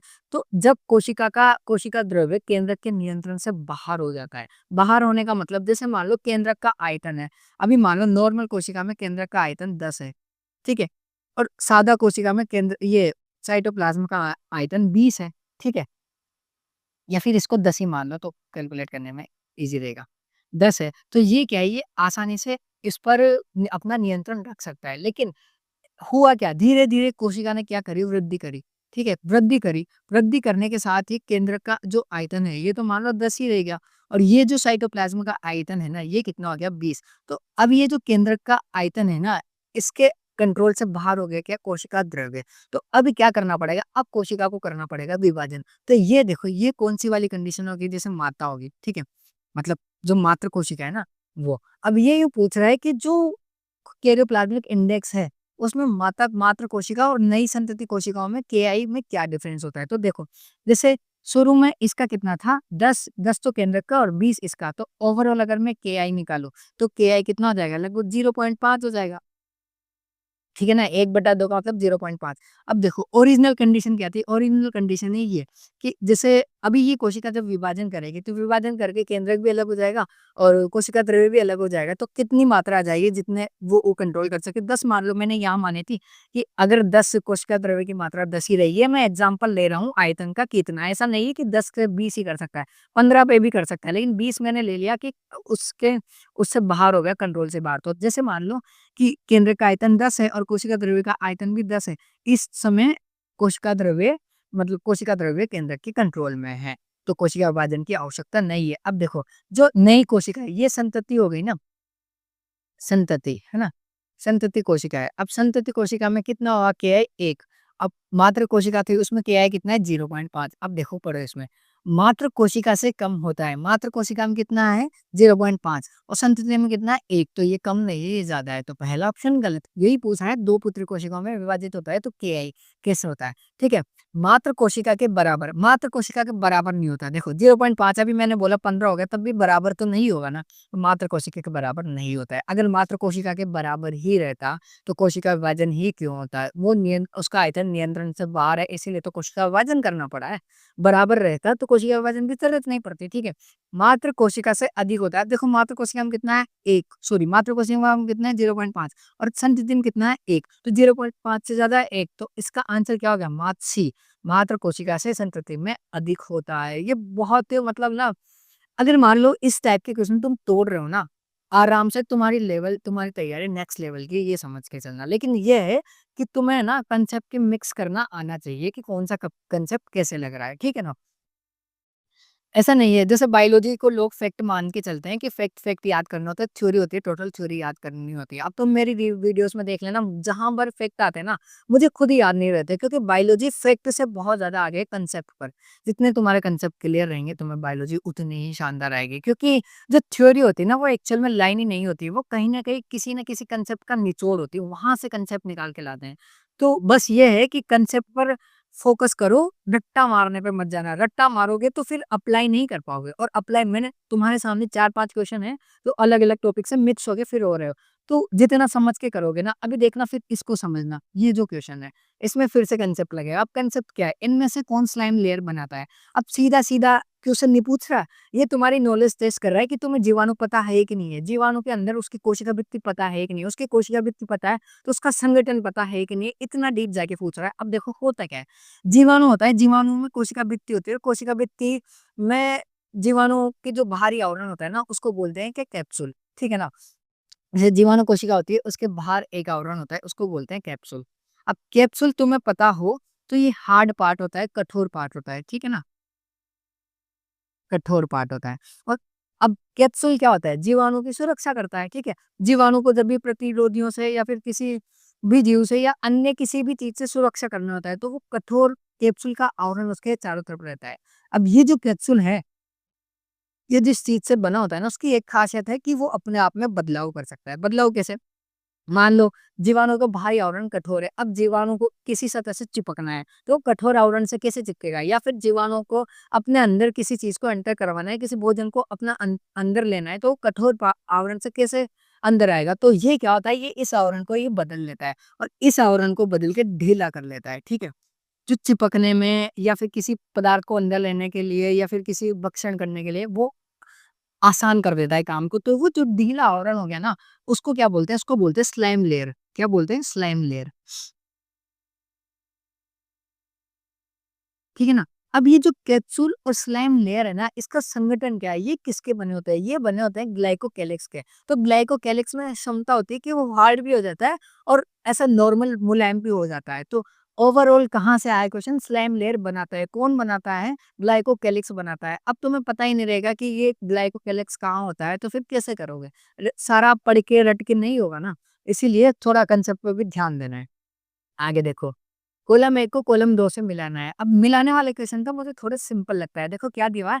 Cellular extension. अब सेल्युलर एक्सटेंशन किसमें दिया है? देखो सूडोपोडिया दिया हुआ है, किसमें होता है? अमीबा में होता है। अमीबा में क्या करता है? कोशिका अतिवृद्धि। ये सेल्युलर एक्सटेंशन क्या है? कोशिका की अतिवृद्धि है, जो कब बनती है? सूडोपोडिया कूटपाद है, जैसे चलने के लिए या फिर भोजन को अंतर्ग्रहण करने के लिए सूडोपोडिया बनता है। ऐसे कॉन्ट्रैक्टाइल फाइब्रिल्स मतलब संकुचनशील तंतु, ये किसमें होता है? मायोनिम्स में होता है, ठीक है। शॉर्ट हेयर जैसे ऑर्गेनल, ये सीलिया है। देखो, जो अपने जैसे हाथ में भी होते हैं छोटे-छोटे ऐसे उँगलीनुमा संरचना पाई जाती है, उनको क्या बोलते हैं? सीलिया बोलते हैं। और जो वीप जैसे होते हैं, वीप मतलब बड़े, थोड़े बड़े, तो उनको क्या बोलते हैं? फ्लैजिला बोलते हैं। तो ये तो सिंपल, ये 1 का 1, 2, 3, 4 ऑप्शन ए इसका सही हो जाएगा, ठीक है। देखो आगे, ऐसी औषधि जिसका उपयोग कैंसर के उपचार में किया जाता है तथा उसका उत्पादन जैव तकनीक के द्वारा किया जाता है, वो क्या है? अब देखो, वो चीज क्या है? इंटरफेरॉन। अब ये इंटरफेरॉन वाला है ना, अभी जब पुराना टेस्ट हुआ था उसमें फिर से क्वेश्चन आ गया है कि कैंसर कोशिकाओं में कैंसर के उपचार में क्या काम आता है? वो है इंटरफेरॉन। अब मैं आज आपको बता देता हूँ कि एक्चुअल में इंटरफेरॉन कैंसर के उपचार में काम कैसे आता है। देखो, कैंसर क्या होता है? कैंसर का मतलब है कि ये जो कोशिकाओं का समूह है ना, ये जो कोशिकाओं का समूह है ना, इसमें क्या होता है? कैंसर का मतलब है जो कोशिका है ना, उसमें होता है तीव्र विभाजन। अब कोशिकाओं में अगर तेजी से विभाजन करना है, तो उसके लिए उसको फूड वगैरह जो एक सब मेटाबॉलिज्म है, उसको बनाए रखना है, तो वहाँ पर ब्लड की सप्लाई भी प्रॉपर होनी चाहिए। तो ये क्या करती है? ये कोशिकाएँ अलग से है ना, रक्त नलिकाओं का उद्भवन शुरू कर देती है। इन रक्त नलिकाएँ ज़्यादा-ज़्यादा बनाने लग जाती है और इस प्रक्रिया को बोलते हैं, आई थिंक एंजियोजेनेसिस बोलते हैं, ठीक है? 1 सेकंड, एंजियोजेनेसिस बोलते हैं, कन्फर्म नहीं है। एंजियोजेनेसिस ही है। छोड़ो क्या देखना, एंजियोजेनेसिस ही है। वैसे कर लेना, हिंदी में बता रहा हूँ कि ये क्या चीज़ है, ये रक्त नलिकाएँ जो है ना, इनको बढ़ावा देती है। तो अब होता क्या है, अब रक्त नलिकाएँ ज़्यादा-ज़्यादा हो जाएगी, तो यहाँ ब्लड ज़्यादा-ज़्यादा आएगा और कोशिकाएँ तेज़ी से विभाजन करेगा। अब इंटरफेरॉन क्या करता है? इंटरफेरॉन क्या करता है? ये जो रक्त नलिकाएँ ये बना रही है ना, इनको संदमित कर देता है, इनको बनने नहीं देते हैं, ताकि ये जो कोशिकाएँ है ना, इनके पास प्रॉपर नहीं आ पाए ब्लड सप्लाई, ठीक है? एक काम तो ये हो गया कि एंजियोजेनेसिस को रोक देते हैं। दूसरी चीज़, जो इंटरफेरॉन्स होते हैं ना, ये क्या करते हैं? ये टीआईपी जैसे पदार्थों का स्राव, मतलब इंटरफेरॉन खुद ही एक पदार्थ है, जो क्या होता है? टीआईपी होता है, ट्रांसलेशन इन्हिबिशन प्रोटीन। मतलब जो ट्रांसलेशन को संदमन करने वाला प्रोटीन है ना, उसका स्रावन करता है, ताकि ये कोशिकाएँ ट्रांसलेशन नहीं कर सके। ट्रांसलेशन नहीं करेंगे तो ये प्रोटीन नहीं बना सकेंगे। अब कोशिकाओं के अंदर प्रोटीन नहीं बन रहा है, तो अगेन वो विभाजन नहीं कर सकेगी। तो दूसरा कारण ये हो गया कि ये टीआईपी के रूप में काम करता है, जो ट्रांसलेशन को रोक देते हैं। तीसरा कारण, देखो, जब भी कोई कोशिका इंटरफेरॉन का स्राव करती है ना, जब भी किसी कोशिका पर इंटरफेरॉन का स्राव होता है ना, तो वहाँ पर क्या होता है? हमारे शरीर की जो एंटीबॉडी है ना, वो तेज़ी से आक्रमण करते हैं, क्योंकि हमारी बॉडी में इंटरफेरॉन कब बनते हैं? जब वायरस हमारे शरीर में हमारे शरीर की कोशिकाओं से संक्रमित हो जाए, तो वहाँ पर क्या होगा? जो एंटीबॉडी है ना, तेज़ी से आकर आक्रमण करेगी। तो यहाँ पर भी क्या होता है? ये जो कैंसर कोशिकाएँ है ना, तेज़ी से बढ़ रही है, इन पर भी इंटरफेरॉन हाँ, स्राव होते ही यहाँ पर जो शरीर की एंटीबॉडी है ना, वो अटैक कर देती है। तो तीसरा रीज़न ये हो गया। फोर्थ रीज़न फोर्थ रीज़न क्या है? ये 3 ही रीज़न है जिनकी वज़ह से कैंसर के उपचार में इंटरफेरॉन काम में लिए जाते हैं। अब आई थिंक गलत नहीं होना चाहिए। इंटरफेरॉन से 2-3 बार क्वेश्चन आ गया। ठीक है ना? असत्य मिलान का चयन कीजिए। असत्य मिलान, देखो, पारजीनी चूहे, पोलियो का टीका। देखो, पारजीनी जो चूहा है ना, उस पर ही ट्रांसजेनिक चूहा, मतलब सबसे पहले ना पोलियो का जो टीका लगाया गया था, उस पर ही लगाया गया था। रोजी गाय, अल्फा लैक्टोल्ब्यूमिन जीन। देखो, जो दूध है, दूध में जो अल्फा लैक्टोल्ब्यूमिन प्रोटीन है, उसकी मात्रा कम हो गई, तो रोजी गाय के अंदर जीन डाला गया और दूध में वो प्रोटीन बढ़ाया गया, तो ये भी सही है। ठीक है। सिंगल स्टैंडर्ड डीएनए, ऐसे इसको क्या पढ़ते हैं? इसको single standard DNA, RNA probe और जीन थेरेपी। अब देखो, जीन थेरेपी को समझो। जीन थेरेपी क्या है? जीन थेरेपी एक तरह से ट्रीटमेंट है। ट्रीटमेंट या मैं बोलूँ तो उपचार है। अब उपचार किसका? हमारे शरीर के अंदर कोई डीएनए का पार्ट या आरएनए खराब हो जाए तो उसको बदलने की प्रक्रिया क्या है? जीन थेरेपी है, ठीक है ना? मैंने क्या बोला? अगर कोई पार्ट खराब हो जाए तो उसको बदलने की, रिप्लेसमेंट की प्रक्रिया, सुधारने की प्रक्रिया क्या है? Gene therapy. तो एक तरीके से ये तो क्या है? उपचार। अब देखो यहाँ लिखा हुआ है सिंगल स्ट्रैंडेड डीएनए या आरएनए। अब देखो हमारे शरीर में सिंगल स्ट्रैंडेड डीएनए या आरएनए क्या काम आता है? जैसे ये ओरिजिनल डीएनए है हमारे शरीर का, ठीक है ना? अब इस डीएनए में जो नाइट्रोजन क्षारक है, जैसे ये मान लो, ठीक है ना? ये ओरिजिनल डीएनए है हमारी शरीर का। अब इस डीएनए में कुछ परिवर्तन हो गए। जैसे यहाँ थाइमिन की जगह साइटोसिन आ गया, यहाँ ग्वानिन की जगह एडेनिन आ गया, यहाँ यहाँ ग्वानिन की जगह साइटोसिन आ गया, तो ये परिवर्तन हो गया। तो होता क्या है, बाहर से जब टेस्ट करते हैं ना, जब जाँच करते हैं, तो सिंगल स्ट्रैंडेड डीएनए या आरएनए जो ऑलरेडी क्या है, इसका पूरक है। इसका पूरक मतलब यहाँ एडेनिन है, तो उसका पूरक इस पे रहेगा। और इसी सीक्वेंस में रहेगा कि adenine cytosine thymine guanine guanine adenine ये जुड़ जाए। ये जुड़ जाए तो ऐसा सिंगल स्ट्रैंडेड डीएनए या आरएनए होता है टेस्ट करते समय। अब होता क्या है, जैसे यहाँ पर इनका जो वास्तविक क्षारक क्रम है ना, उससे बदलाव आ गया। तो अब जैसे ही ये वाला डीएनए अंदर प्रवेश करवाएंगे तो ये वहां पर जुड़ नहीं पाएगा। जुड़ नहीं पाया, इसका सीधा सा मतलब क्या है, इस डीएनए में उत्परिवर्तन हो गया, म्यूटेशन हो गया, या फिर कुछ बदलाव हो गया, या फिर कुछ त्रुटि हो गई। तो ये चीज़ का पता किससे लगाया जा रहा है? सिंगल स्ट्रैंडेड डीएनए या आरएनए से। तो ये तो एक तरीके से क्या हो गया? ये तो हो गया डायग्नोसिस, ठीक है ना? इसको तो क्या बोलते हैं? जाँच। ये किसमें काम आ रहा है? जाँच करने में काम आ रहा है सिंगल स्ट्रैंडेड डीएनए या आरएनए, ना कि जीन थेरेपी में, ठीक है ना? इससे क्या किया हमने? इससे दूसरा जो डीएनए का टुकड़ा है वो भेजा सिंगल स्ट्रैंडेड वाला, वहाँ ओरिजिनल साइड पे लगा के देखा, अगर वहाँ लग गया तो डीएनए सही है, अगर वहाँ नहीं लगा तो डीएनए में कुछ त्रुटि हो गई है। तो इससे क्या किया हमने? टेस्ट किया। जबकि जीन थेरेपी क्या है? जीन थेरेपी एक्चुअल में उपचार है, ट्रीटमेंट है, ठीक है ना? आई होप क्लियर हो गया होगा। ऑप्शन सी, देखो इतनी जान लगा रहा हूँ मैं एक-एक क्वेश्चन को समझाने के लिए, लेकिन तुम्हारी तैयारी भी कम नहीं होनी चाहिए, ठीक है? देखो, जीईएसी निर्णय लेती है जेनेटिक इंजीनियरिंग अप्रेसियल कमेटी, ठीक है ना? ये एक संस्थान है, ये किसके निर्णय लेती है? देखो जेनेटिकली मॉडिफाई करने वाले सभी जीनों या फिर देखो पादपों में हो, जंतुओं में हो, सबके जो भी डिसीजन है ना, वो यही कमेटी लेती है। अब जिसमें जिसमें क्या-क्या आ गया देखो, जेनेटिकली मॉडिफाई अनुसंधान की वैधानिकता के बारे में, ठीक है ना? रिसर्च की कितना कितना आप अनुसंधान कर सकते हो जीन मॉडिफिकेशन के बारे में, तो ये भी यही पता लगाएगी, मतलब उसके ऊपर भी निर्णय यही लेगी, ठीक है? जन सेवाओं के लिए जेनेटिकली मॉडिफाइड जीनों के सन्निवेशन की सुरक्षा के बारे में, कि जीनों में आप कितना बदलाव कर सकते हैं, कहाँ तक किस हद तक वो सुरक्षित रह सकते हैं।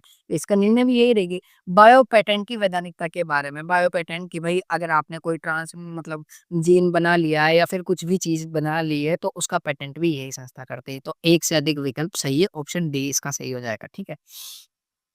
ये तो खैर फैक्ट वाला क्वेश्चन है, इनमें तो 1-2 क्वेश्चन आएँगे जो बिल्कुल ईज़ी हो गए, सबको आ जाएँगे ये, ठीक है ना?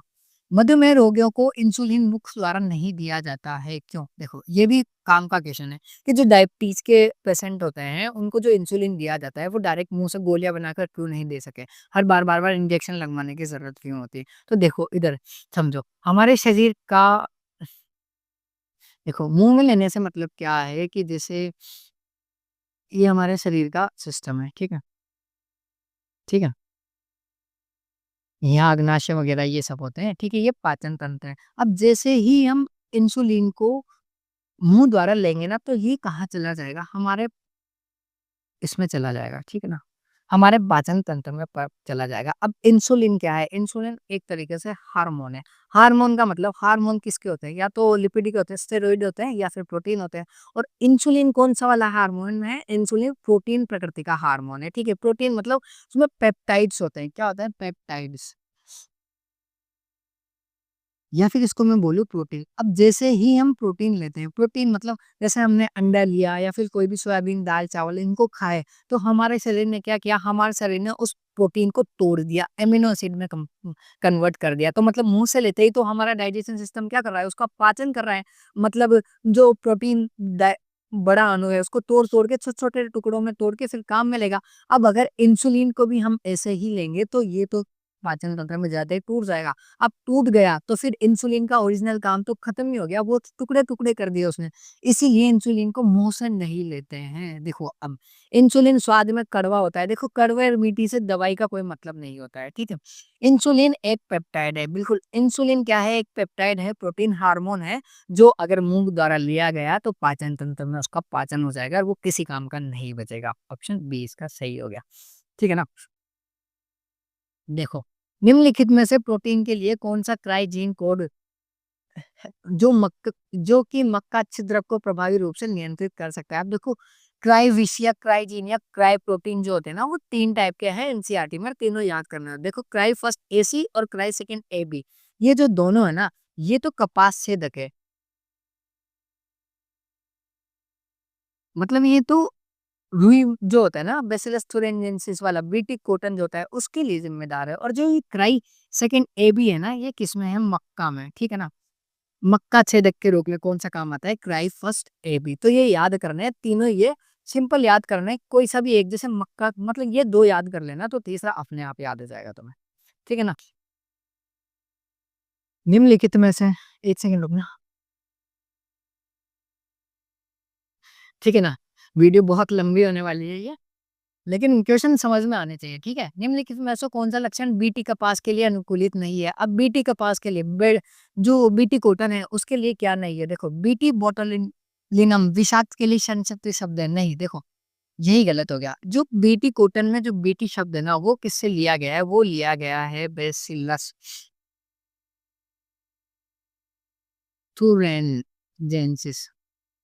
अब बेसिलस thuringiensis क्या है? बेसिलस thuringiensis एक बैक्टीरिया है जो बहुत अधिक ताप में पाया जाता है, ठीक है? तो उससे लिया गया है बेसिलस का बी और thuringiensis का टी। तो इसमें बीटी किसके लिए संक्षिप्त शब्द है? बेसिलस thuringiensis जो बैक्टीरिया का नाम है उसके लिए। तो ऑप्शन ए ही गलत हो जाएगा, ठीक है ना? ऑप्शन ए गलत हो गया और बाकी सब सही है। किसी जैव तकनीकी कंपनी को प्रथम मानव आनुवांशिकी अभियांत्रिकी में इंसुलिन के संश्लेषण का श्रेय दिया जाता है। किसको दिया जाता है? जो एली लिली कंपनी है, अमेरिका की है, उसने सबसे पहले इंसुलिन बनाया। इंसुलिन में क्या किया उन्होंने? इंसुलिन की दो श्रृंखला होती है, अल्फा अलग और बीटा अलग। तो पहले अल्फा चेन बनाए, फिर बीटा चेन बनाए, दोनों को सल्फाइड बॉन्ड से जोड़ दिया और इंसुलिन प्राप्त कर लिया। ठीक है ना? तो कौन सी कंपनी थी? Eli Lilly. आगे देखो, ई कोलाई में केवल 4.6 इंटू 10 की घात 6। देखो ये 10 की घात 6, 106 नहीं है ना? इतना तो कॉमन सेंस लगा लिया करो, जो हमारे टाइप राइटर्स होते हैं, टाइपिस्ट होते हैं, वो साइंस बैकग्राउंड के नहीं होते हैं, तो थोड़ा गलती कर देते हैं। जिसकी घात से बेस युग्म होते हैं, ये प्रतिकृति युग की प्रक्रिया 18 मिनटों में पूरा कर लेते हैं। इस प्रकार बहुलीकरण की औसत दर लगभग होती है। अब देखो डीएनए की रेप्लिकेशन कैसे होती है? डीएनए रेप्लिकेशन ऐसा होता है, डीएनए ठीक है, ये खुल जाता है, ये खुल जाता है, तो एक बार इधर से बनता है, एक बार इधर से बनता है। तो इन दोनों के लिए 2 फोर्क काम आता है। एक रेप्लिकेशन फोर्क ये हो गया, एक रेप्लिकेशन फोर्क ये हो गया, ठीक है। अब इसमें दिया क्या हुआ है कि 4.6 इंटू 10 की घात 6 इतने बेस पेयर है जो कितने मिनट में बन रहे हैं, ठीक है? तो टोटल कितना टाइम लग रहा है? 18 मिनट। अब 18 मिनट अगर मैं 8 मिनट में 1 मिनट के लिए निकालूँ तो 18 से भाग दे दो और इसको 1 सेकंड से कंप्लीट करूँ तो 60 से और गुना कर दूँ, कितना आएगा? ये लगभग 4000 और कुछ ज़्यादा आएगा, ठीक है ना? मैं लगभग 4000 मान लेता हूँ। अब इसने 4000 दे भी रखा है, लेकिन वो आंसर सही नहीं है। क्यों सही नहीं है? देखो, इसने पूछा है औसत दर। औसत दर का मतलब क्या है? जैसे 5 आदमी है, वो एक काम को 10 मिनट में करते हैं, तो एक आदमी का औसत कितना होगा? 10 में 5 का भाग देंगे। अब ऐसे ही इसमें कितनी आई? 4000 आया, 4000 बेस पेयर। लेकिन वो देखो मैंने क्या बोला है, दोनों स्टैंड पे अलग-अलग जो डीएनए पॉलीमरेज़ है होते हैं, वो काम करते हैं। तो 2 आदमी कर रहे हैं, तो एक औसत निकालनी है तो किसी एक की निकालनी पड़ेगी ना, तो टोटल कितने आदमी काम कर रहे हैं? मतलब 2। अब 2 को डिवाइड करेंगे 4000 में, तो कितना आएगा? 2000 बेस पेयर, ठीक है ना? तो ये कौन-सा हो गया? 2000 बेस पेयर, ये आंसर सही हो गया।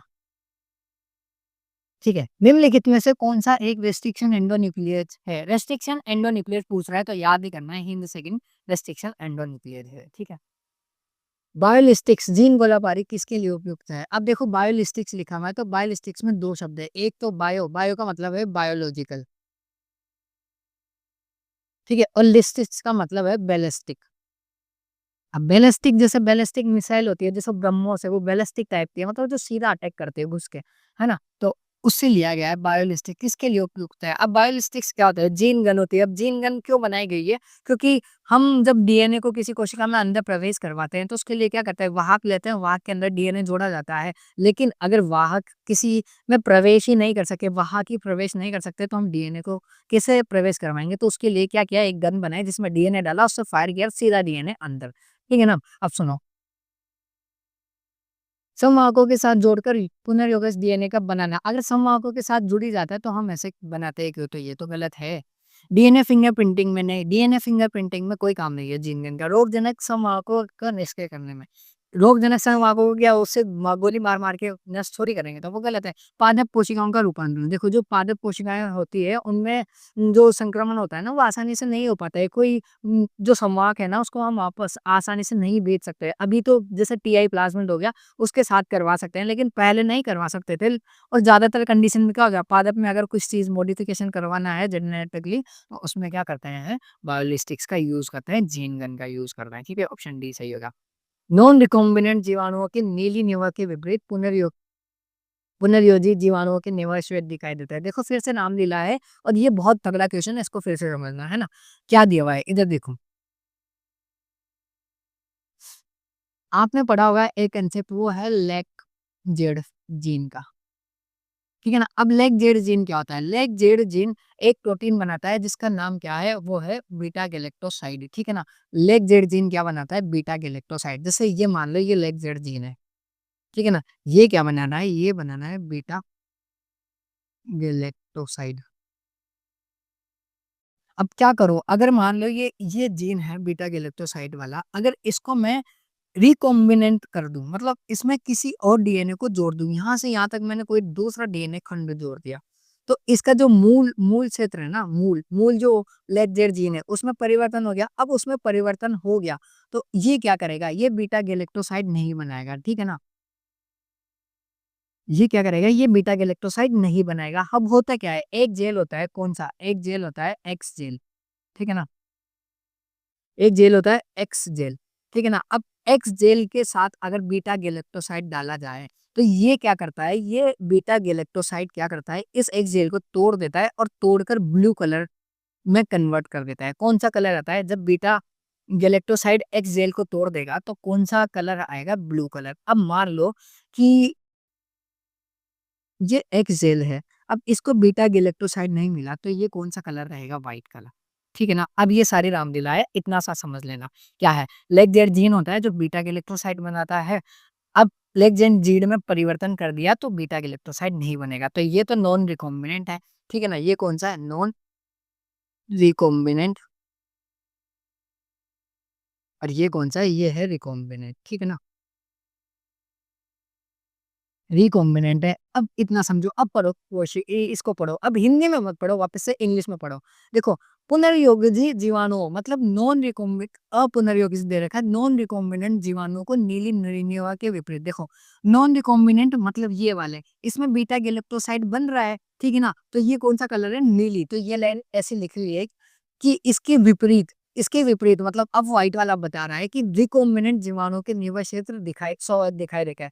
जो रिकॉम्बिनेंट है मतलब जिनमें लेग जेड जीन टूट गया, उसमें बीटा गैलेक्टोसाइड नहीं बन रहा है। अब बीटा गैलेक्टोसाइड नहीं बन रहा है तो एक्स जेल टूटेगा नहीं, तो वो व्हाइट कलर का रहेगा, ठीक है ना? ये दिया हुआ है। तो दोनों स्टेटमेंट सही दिए हुए ही है। अब इसका कारण पूछ रहा है, क्या कारण है? तो पुनर्योगी जीवाणु में ग्लाइकोसाइडेज एंजाइम का निष्क्रियण। देखो ग्लाइकोसाइडेज एंजाइम नहीं, पढ़ा ही नहीं है। नॉन रिकॉम्बिनेंट जीवाणु में बीटा गैलेक्टोसाइज रहता है। अब देखो, ये जो नॉन रिकॉम्बिनेंट जीवाणु है, इसमें लेग जेड जीन ऐसा का ऐसा ही है। तो ये क्या करता है? बीटा गैलेक्टोसाइड बना देता है। अब इसको रिकॉम्बिनेंट करके विलोप कर दिया, किसका? इस जीन में बीटा गैलेक्टोसाइड का विलोप कर दिया। तो कारण क्या हुआ? देखो, नॉन रिकॉम्बिनेंट में नहीं हुआ। अपुनर्योगी जीवाणु में बीटा गैलेक्टोसाइड रहता है, नॉन रिकॉम्बिनेंट जीवाणु में बीटा गैलेक्टोसाइड रहता है। बिल्कुल यही कारण हो गया, जो नॉन रिकॉम्बिनेंट है उसमें बीटा गैलेक्टोसाइड रहता है। नॉन रिकॉम्बिनेंट जीवाणु में अल्फा गैलेक्टोसाइड रहता है, अल्फा नहीं है बीटा है, ठीक है ना? रिकॉम्बिनेंट जीवाणु में बीटा गैलेक्टोसाइड का निवेशन निष्क्रियण होता है, तो ये भी नहीं हुआ, ठीक है ना? आ गया होगा समझ में, ये बहुत लंबा जा रहा है इसलिए अब मैं थोड़ा जल्दी कर रहा हूँ, ठीक है ना?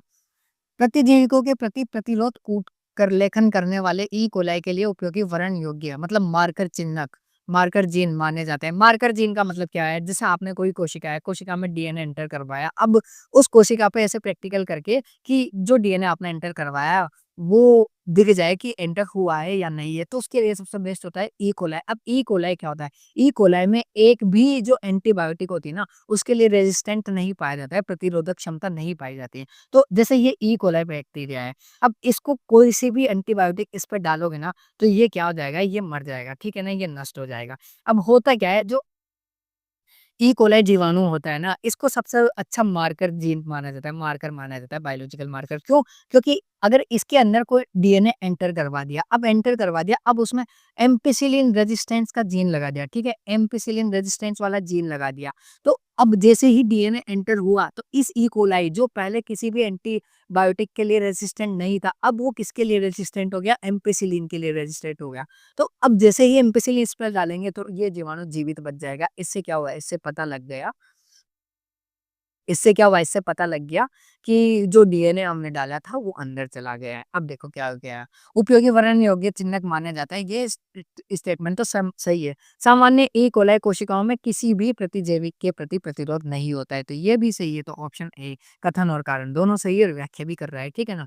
नॉन रिकॉम्बिनेंट डीएनए तकनीक आरडीएनए तकनीक को किसने खोजा था? ये किसने खोजा था? ये स्टैनली कोहन और हर्बर्ट बोयर ने खोजा था, ठीक है ना?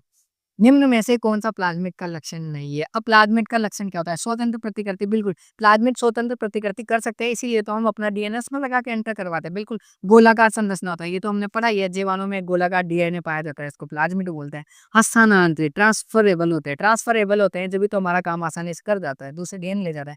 एकल स्टैंडर्ड, अब देखो एकल स्टैंडर्ड नहीं होता है। जब भी हम प्लाज़्मिड बनाते हैं तो पहले एक गोला बनाते हैं, फिर बनाते हैं ऐसा-ऐसा करके, ठीक है ना? तो ये ऐसा-ऐसा बनाने का मतलब क्या है? ये डबल स्टैंडर्ड है, डी ये सही है, एकल स्टैंडर्ड नहीं है, तो ऑप्शन डी गलत हो गया, ठीक है? देखो आगे, सही मेल का चयन कीजिए, सही मेल बायोलिस्टिक्स, अब बायोलिस्टिक्स क्या है? देखो, बायोलिस्टिक्स जीन पल्सर है, ठीक है ना? एगरोबैक्टीरियम, अब एगरोबैक्टीरियम क्या है? वीर ओपेरन 6 रोल सी, अब ये आपके उसमें इतना टच नहीं है, मतलब ये ऑन द लाइन है, बॉर्डर लाइन है सिलेबस के अंदर और बाहर होने का। तो ये अलग से बहुत बड़ा कंसेप्ट है, मैं कभी और बताऊंगा इसको अगर आया तो, ठीक है ना? इलेक्ट्रोपोरेशन में क्या काम आ जाता है? इलेक्ट्रोपोरेशन में पीडीएस 1000 हीलियम आता है, जो मैंने बोला था ना कि डीएनए को जीन गन से एंटर करवाता है, तो उसके लिए क्या करते हैं? जिस कोशिका में एंटर करवा रहे हैं उस पर छोटे-छोटे छेद करने पड़ते हैं, ठीक है ना? तो वो क्या है? इलेक्ट्रोपोरेशन है। माइक्रो इंजेक्शन, माइक्रो मैनिपुलेटर, तो 1 में 1, बी में 4, 1 में 1, बी में 4, सी में ती बी में 4, सी में 2, तो ऑप्शन सी वाला सही हुआ, ठीक है ना? ऑप्शन सी सही हो गया। आगे देखो, पीसीआर का प्रयोग किसके लिए किया जाता है? पीसीआर क्या है? Polymerase chain reaction. Polymerase chain reaction में क्या करता है? थोड़ा-सा डीएनए की मात्रा होती है हमारे पास, उसको बहुत ज़्यादा कर लेते हैं रेप्लिकेशन करा-करा के, तो ये क्या हो गया? कम मात्रा में जो डीएनए होता है उसका संवर्धन करने में, ठीक है ना? चिपचिपे सिरे को बंद करने में लाइगेज काम आता है, लाइगेज एंजाइम, ठीक है ना? बैक्टीरिया प्लाज्मिड के विध्वन में इसमें क्या काम आता है? रेस्ट्रिक्शन एंजाइम काम आता है, ठीक है ना? बाद में बताऊंगा। अर्बुद प्रेरण टीआई प्लाज्मिड क्लोनिंग वाहक के रूप में अब रूपांतरित कर दिया गया है, जो पौधों के लिए रोगजनक नहीं है, ठीक है ना? लेकिन इसका उपयोग अपनी अभिरुचि के जीन के अनेक पौधों में स्थानांतरित किया जाता है, क्योंकि टीआई प्लाज्मिड के द्वारा रूपांतरित होते हैं। देखो क्या हुआ, टीआई प्लाज्मिड था, वो पौधों में रोग कर रहा था। अब पौधों में रोग कर रहा था मतलब अपना एक डीएनए ले जाके पौधों में ऐड करवा रहा था, और वो क्या था? रोगकारक था। तो हमने क्या किया? टीआई प्लाज्मिड को उठाया, जो उसमें से रोग पैदा करने वाला जीन है ना, उसको निकाल के साइड में रख दिया। अब जो वो टीआई प्लाज्मिड है ना, उसको हम उपयोग कर रहे हैं अपने लिए। क्यों? हमने जो डीएनए ऐड करवाया ना, वो टीआई प्लाज्मिड के साथ जोड़ते हैं और सिर्फ पादप में एंटर करवा देते हैं। अब ये पूछ क्या रहा है? देखो, इसमें क्या किया हमने? अर्बुद उत्पन्न करने वाले जीन का संयोजन नहीं, अर्बुद उत्पन्न करने वाला जो ट्यूमर इंड्यूस करने वाला जो जीन है, उसको तो पहले ही हटा दिया हमने, तो संयोजन नहीं हुआ, हटा दिया उसको। तो अर्बुद उत्पन्न करने वाले जीन का विलोपन तो हमने यही किया था, ठीक है? निम्नलिखित में से कौन सा प्रथम क्लोनिंग वाहक है? जो सबसे प्रथम क्लोनिंग वाहक है वो क्या है? पीबीआर 322, ठीक है ना? ये तो सबको ही पता है, बच्चों बच्चों को पता है, 12वीं का पहला क्वेश्चन यही है। निम्न में से निम्न नीचे दिए गए सभी गुण एंजाइम टेक पॉलीमरेज के हैं, एक को छोड़कर। अब देखो, टेक पॉलीमरेज जो थर्मस एक्वेटिकस से प्राप्त किया जाता है, पीसीआर मशीन में काम में लिया जाता है। यह एक उष्मा स्थायी, बहुत अधिक ताप सहने वाला उष्मा स्थायी है, डीएनए का पॉलीमरेज है। बिल्कुल ये स्टेटमेंट सही है, ठीक है ना। यह एक जीवाणु थर्मस एक्वेटिकस से पृथक किया गया है, ये भी सही है। पीसीआर का उपयोग करते हुए लाभकारी जीन का प्रवर्धन, हाँ, तो ये भी सही है। पीसीआर में काम में लिया जाता है। यह उसमें स्थायी है, आरएनए पॉली, देखो यहाँ दिया हुआ है आरएनए पॉलीमरेज। जो थर्म ये है ना टेक पॉलीमरेज, वो किसका पॉलीमरेज है? वो डीएनए पॉलीमरेज है, आरएनए पॉलीमरेज नहीं है। तो ऐसे एक एक शब्दों को याद करना है, और मोस्टली क्वेश्चन में तो क्या होगा, जो दो लाइन एक सेम सेम रहेगी ना, उसमें से ही आपको एक आंसर मिलेगा, क्योंकि एक सही रहेगी एक गलत रहेगी, तो ऑप्शन डी इसका गलत हो गया, मतलब सही हो गया, ठीक है ना। फलों को नष्ट करने वाले कीटों में कीटनाशकों के विपरीत विकसित होने वाले प्रतिरोधकता का मुख्य कारण है। देखो क्या होता है, जैसे हम कोई बाग होता है, बाग में खूब सारे फल लगे होते हैं, अब फलों को क्या करते हैं, कीड़े खाने आ जाते हैं। अब कीड़े खाने आए, हमने उनसे सुरक्षा के लिए उन पे क्या किया, उन पे दवाई छिड़कती है। अब हम देखते हैं कि थोड़े टाइम बाद ना जो कीड़े रहते हैं ना, वो मरते भी नहीं है उनसे। अब मर नहीं रहे, तो इसका मतलब क्या हुआ, उनमें उनके प्रति प्रतिरोधकता आ गई। अब वो प्रतिरोधकता आई कहाँ से? कहीं से जाके हॉस्पिटल में से दूसरा डीएनए थोड़ी लगवा के लाए हैं वो प्रतिरोधकता कहाँ से आई? उनमें उत्परिवर्तन हो गया। उनका जो डीएनए है ना, उसने ऐसा उत्परिवर्तन कर लिया कि वो जो दवा है ना, उसके प्रति उस उनमें प्रतिरोध आ गया। तो हुआ क्या इनमें? अनियंत्रित म्यूटेशन, रैंडम म्यूटेशन हुआ, जो नेचर ने किया है। आनुवांशिक पुनर्योगी पुनर्योगजन, देखो जेनेटिक रिकॉम्बिनेशन थोड़ी है। जेनेटिक रिकॉम्बिनेशन का मतलब है कि वो गए अपने डीएनए को तोड़ा, दूसरा लगाया और वो ले आए, तो ऐसा उनके लिए पॉसिबल है ही नहीं, ठीक है। तो ऑप्शन ए इसके लिए सही हो जाएगा। देखो रेस्ट्रिक्शन एंजाइम के नामकरण विधि में परंपरा अनुसार अनुसरित करते हैं, ई को R1 में आर, देखो रेस्ट्रिक्शन एंजाइम है, जैसे ई को आर है। अब इसमें जो ये वन है, वन जो रोमन वाला एक है, आई नहीं है, तो इसमें क्या क्या है, देखो ई किसका नाम है, ई दिखाता है वंश का नाम, जो ई ई पोलाई में है, तो इसका वंश क्या है, इस्चीरिशिया, ठीक है ना। सी ओ, ये जो बीच के दो शब्द है, ये किसको निर्देशित करते हैं, ये कहते हैं जाति को, जो क्या है, कोलाई, इस्चीरिशिया कोलाई इसका पूरा नाम होता है, ठीक है ना। आर क्या है, आर है स्ट्रेन, प्रभेद, प्र प्रभेद मतलब जीवाणु के अलग-अलग प्रभेद पाए जाते हैं, तो इसका कौन-सा वाला प्रभेद है, ये RY13 ये प्रभेद है। और फर्स्ट मतलब इस जीवाणु से कौन-सा वाला रेस्ट्रिक्शन एंजाइम बनाया गया, उसका कौन-सा वाला नंबर, तो ये पहला पूछा गया। इस जीवाणु से निकाला गया पहला रेस्ट्रिक्शन एंजाइम है। तो क्या पूछ रहे हैं? आर पूछ रहे हैं। आर का मतलब क्या है? प्रभेद, यहाँ स्ट्रेन से लिया गया है, ठीक है। देखो आगे, पुनर्योगज डीएनए में रूपांतरण के लिए जीवाणु कोशिका को सर्वप्रथम सक्षम बनाया जाता है, जिसका अर्थ है, अब देखो जीवाणु कोशिका को सर्वप्रथम सक्षम बनाने का मतलब क्या है, जो उसमें एंटर करवा रहे हैं ना डीएनए। अब वो देखो, ये जीवाणु की कोशिका झिल्ली है, ठीक है। अब आपको पता हो तो ये नेगेटिव की चार्ज होती है, ठीक है। अब ये डीएनए इसमें एंटर करवाना है, तो डीएनए भी नेगेटिवली चार्ज है। अब इस कोशिका में इस जीवाणु को एंटर करवाने के लिए क्या करना पड़ेगा, इस डीएनए का नेगेटिव चार्ज है ना, वो कम करना पड़ेगा। अब कम कैसे करते हैं, जो CaCl2 का मिश्रण होता है ना, उसमें इस डीएनए को डालते हैं, तो इससे ये नेगेटिव चार्ज कम हो जाता है। मैं ढंग से बोल रहा हूँ, कम हो जाता है, मैं ये नहीं बोल रहा पॉजिटिव हो जाता है। तो याद रखना, इस चार्ज को कम किया जाता है। तो कैसे किया, इनकी उपापचयी अभिक्रिया बढ़ानी चाहिए, नहीं उपापचयी अभिक्रिया कम करनी चाहिए, नहीं, ये दोनों से कोई मतलब नहीं है। जीवाणु में प्रवेश करने वाले डीएनए की क्षमता को बढ़ाना, अब क्षमता बढ़ाइए, नेगेटिव चार्ज करके प्रवेश करने की क्षमता बढ़ाइए, कम चार्ज गया है, क्षमता तो बढ़ी है ना, तो ऑप्शन सी सही हो गया, ठीक है। आगे देखो, किसी जीएमओ को मानव में उपयोग से पहले पोलियो टीके की सुरक्षा के उद्देश्य से परीक्षण तथा विकसित किया गया है, किसमें किया गया था, पारजीनी चूहा, ठीक है ना। सबसे पहले जो जीन मतलब जेनेटिकली मॉडिफाई मॉडिफाई करके कुछ भी चीज बनाती है, तो उसको सबसे पहले किसमें टेस्ट किया जाता है, चूहे में टेस्ट किया जाता है, उसके बाद मानव में लगाया जाता है, ठीक है ना। लिस्ट एक को लिस्ट दो से मिलाना है, तो कीट रोधी कपास ये किसका है, बीटी, ठीक है, बीटी का एग्जांपल है। सुनहरा चावल, इसमें क्या होता है, विटामिन ए भरपूर होता है, जिसका प्रीकर्सर क्या है, कैरोटीनॉइड, ठीक है। फ्लेवर से टमाटो, ये ACC डीएमिनेज के लिए फेमस है। और जो सोयाबीन होती है शाकनाशी सहनशीलता वाली, वो किसके प्रति है, 2,4-D के प्रति संवेदनशील है। तो ए में 4, बी में 1, ए में 4, बी में 1, ऑप्शन एक ही इसका सही हो गया, ठीक है। आगे देखो, हिरुडीन के प्रोटीन जो रुधिर का थक्का बनने से रोकता है, वह जीन जिसमें हिरुडीन का गुप्त संकेत होता है, ब्रेसिका नेपस में स्थानांतरित कर दिया गया, वहाँ पर हीरोडिन का संग्रहण बीजों में हुआ। इस हीरोडिन को शुद्धिकृत करके मेडिसिन के रूप में उपयोग किया गया। हीरोडिन को निरूपित करने वाले जीन का स्रोत था। देखो क्या बोल रहा है ये, जो हीरोडिन होता है ना, हीरोडिन किसमें पाया जाता है? जोक, जोक का नाम से भी तो क्या होता है, हीरोडिन एरिया होता है। अब होता क्या है, हीरोडिन क्या करता है, जो रक्त का थक्का है ना, वो बनने नहीं देता है। अब रक्त का थक्का नहीं बनने देता है, तो जोक जैसे ही हमारे शरीर पे चिपकती है, तो कंटिन्यू ब्लड ब्लड अंदर लेती है और थक्का नहीं बनने देती, तो थक्का नहीं बनने देती, ये देखा वैज्ञानिकों ने कि हीरोडिन नाम की एक चीज होती है।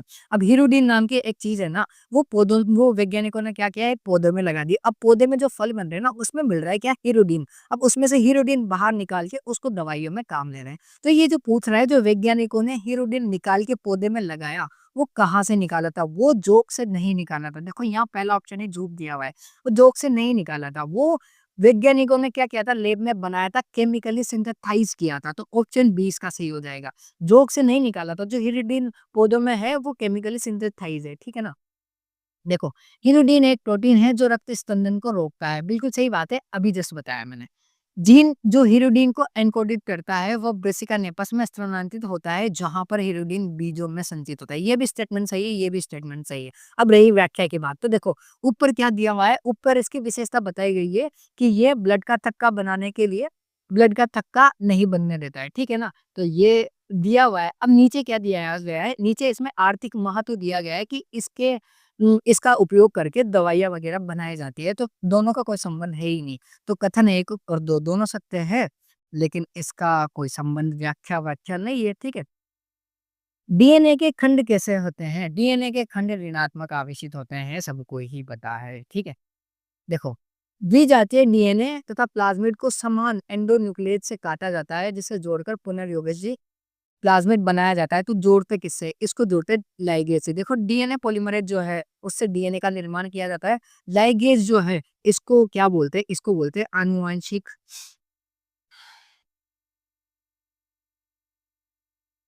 आनुवांशिक गुण या फिर बायोलॉजिकल गुण बोलते हैं। तो किससे जब डीएनए बनता है, तो डीएनए के टुकड़े बनते हैं, उनको आपस में किससे जोड़ा जाता है? लाइगेज से जोड़ा जाता है, ठीक है ना? तो इतने ही थे आज के लिए, इतना ही। Thank you so much. अब देखो याद रखना कि जैसे क्वेश्चन मैं बता रहा हूँ, जैसे एक्सप्लेन मैं कर रहा हूँ, तो मैं भी उसी तरीके से तैयारी करनी है। अपनी तैयारी को इतनी धार लगाओ कि कोई से भी टॉपिक का कोई सा भी क्वेश्चन उठ के आए, कितने ही टॉपिक मिक्स हो जाए, तो मैं आसानी से क्वेश्चन आ जाए। और बायोलॉजी इसी को कहता है, कंसेप्ट समझो, रट्टा मत मारना किसी भी चीज का। और प्रैक्टिस जितनी करोगे ना क्वेश्चन की, उतने ही तुम्हारे कंसेप्ट और ज्यादा खुलेंगे। और एक और लास्ट इंपॉर्टेंट बात जो मैं बोल रहा हूँ, एनसीईआरटी पढ़ना मत छोड़ना। एनसीईआरटी पढ़ोगे तो तुम्हारा लगभग 80% पेपर सही हो जाएगा, ठीक है। थैंक यू सो मच, मिलते हैं अगले पेपर सॉल्यूशन में।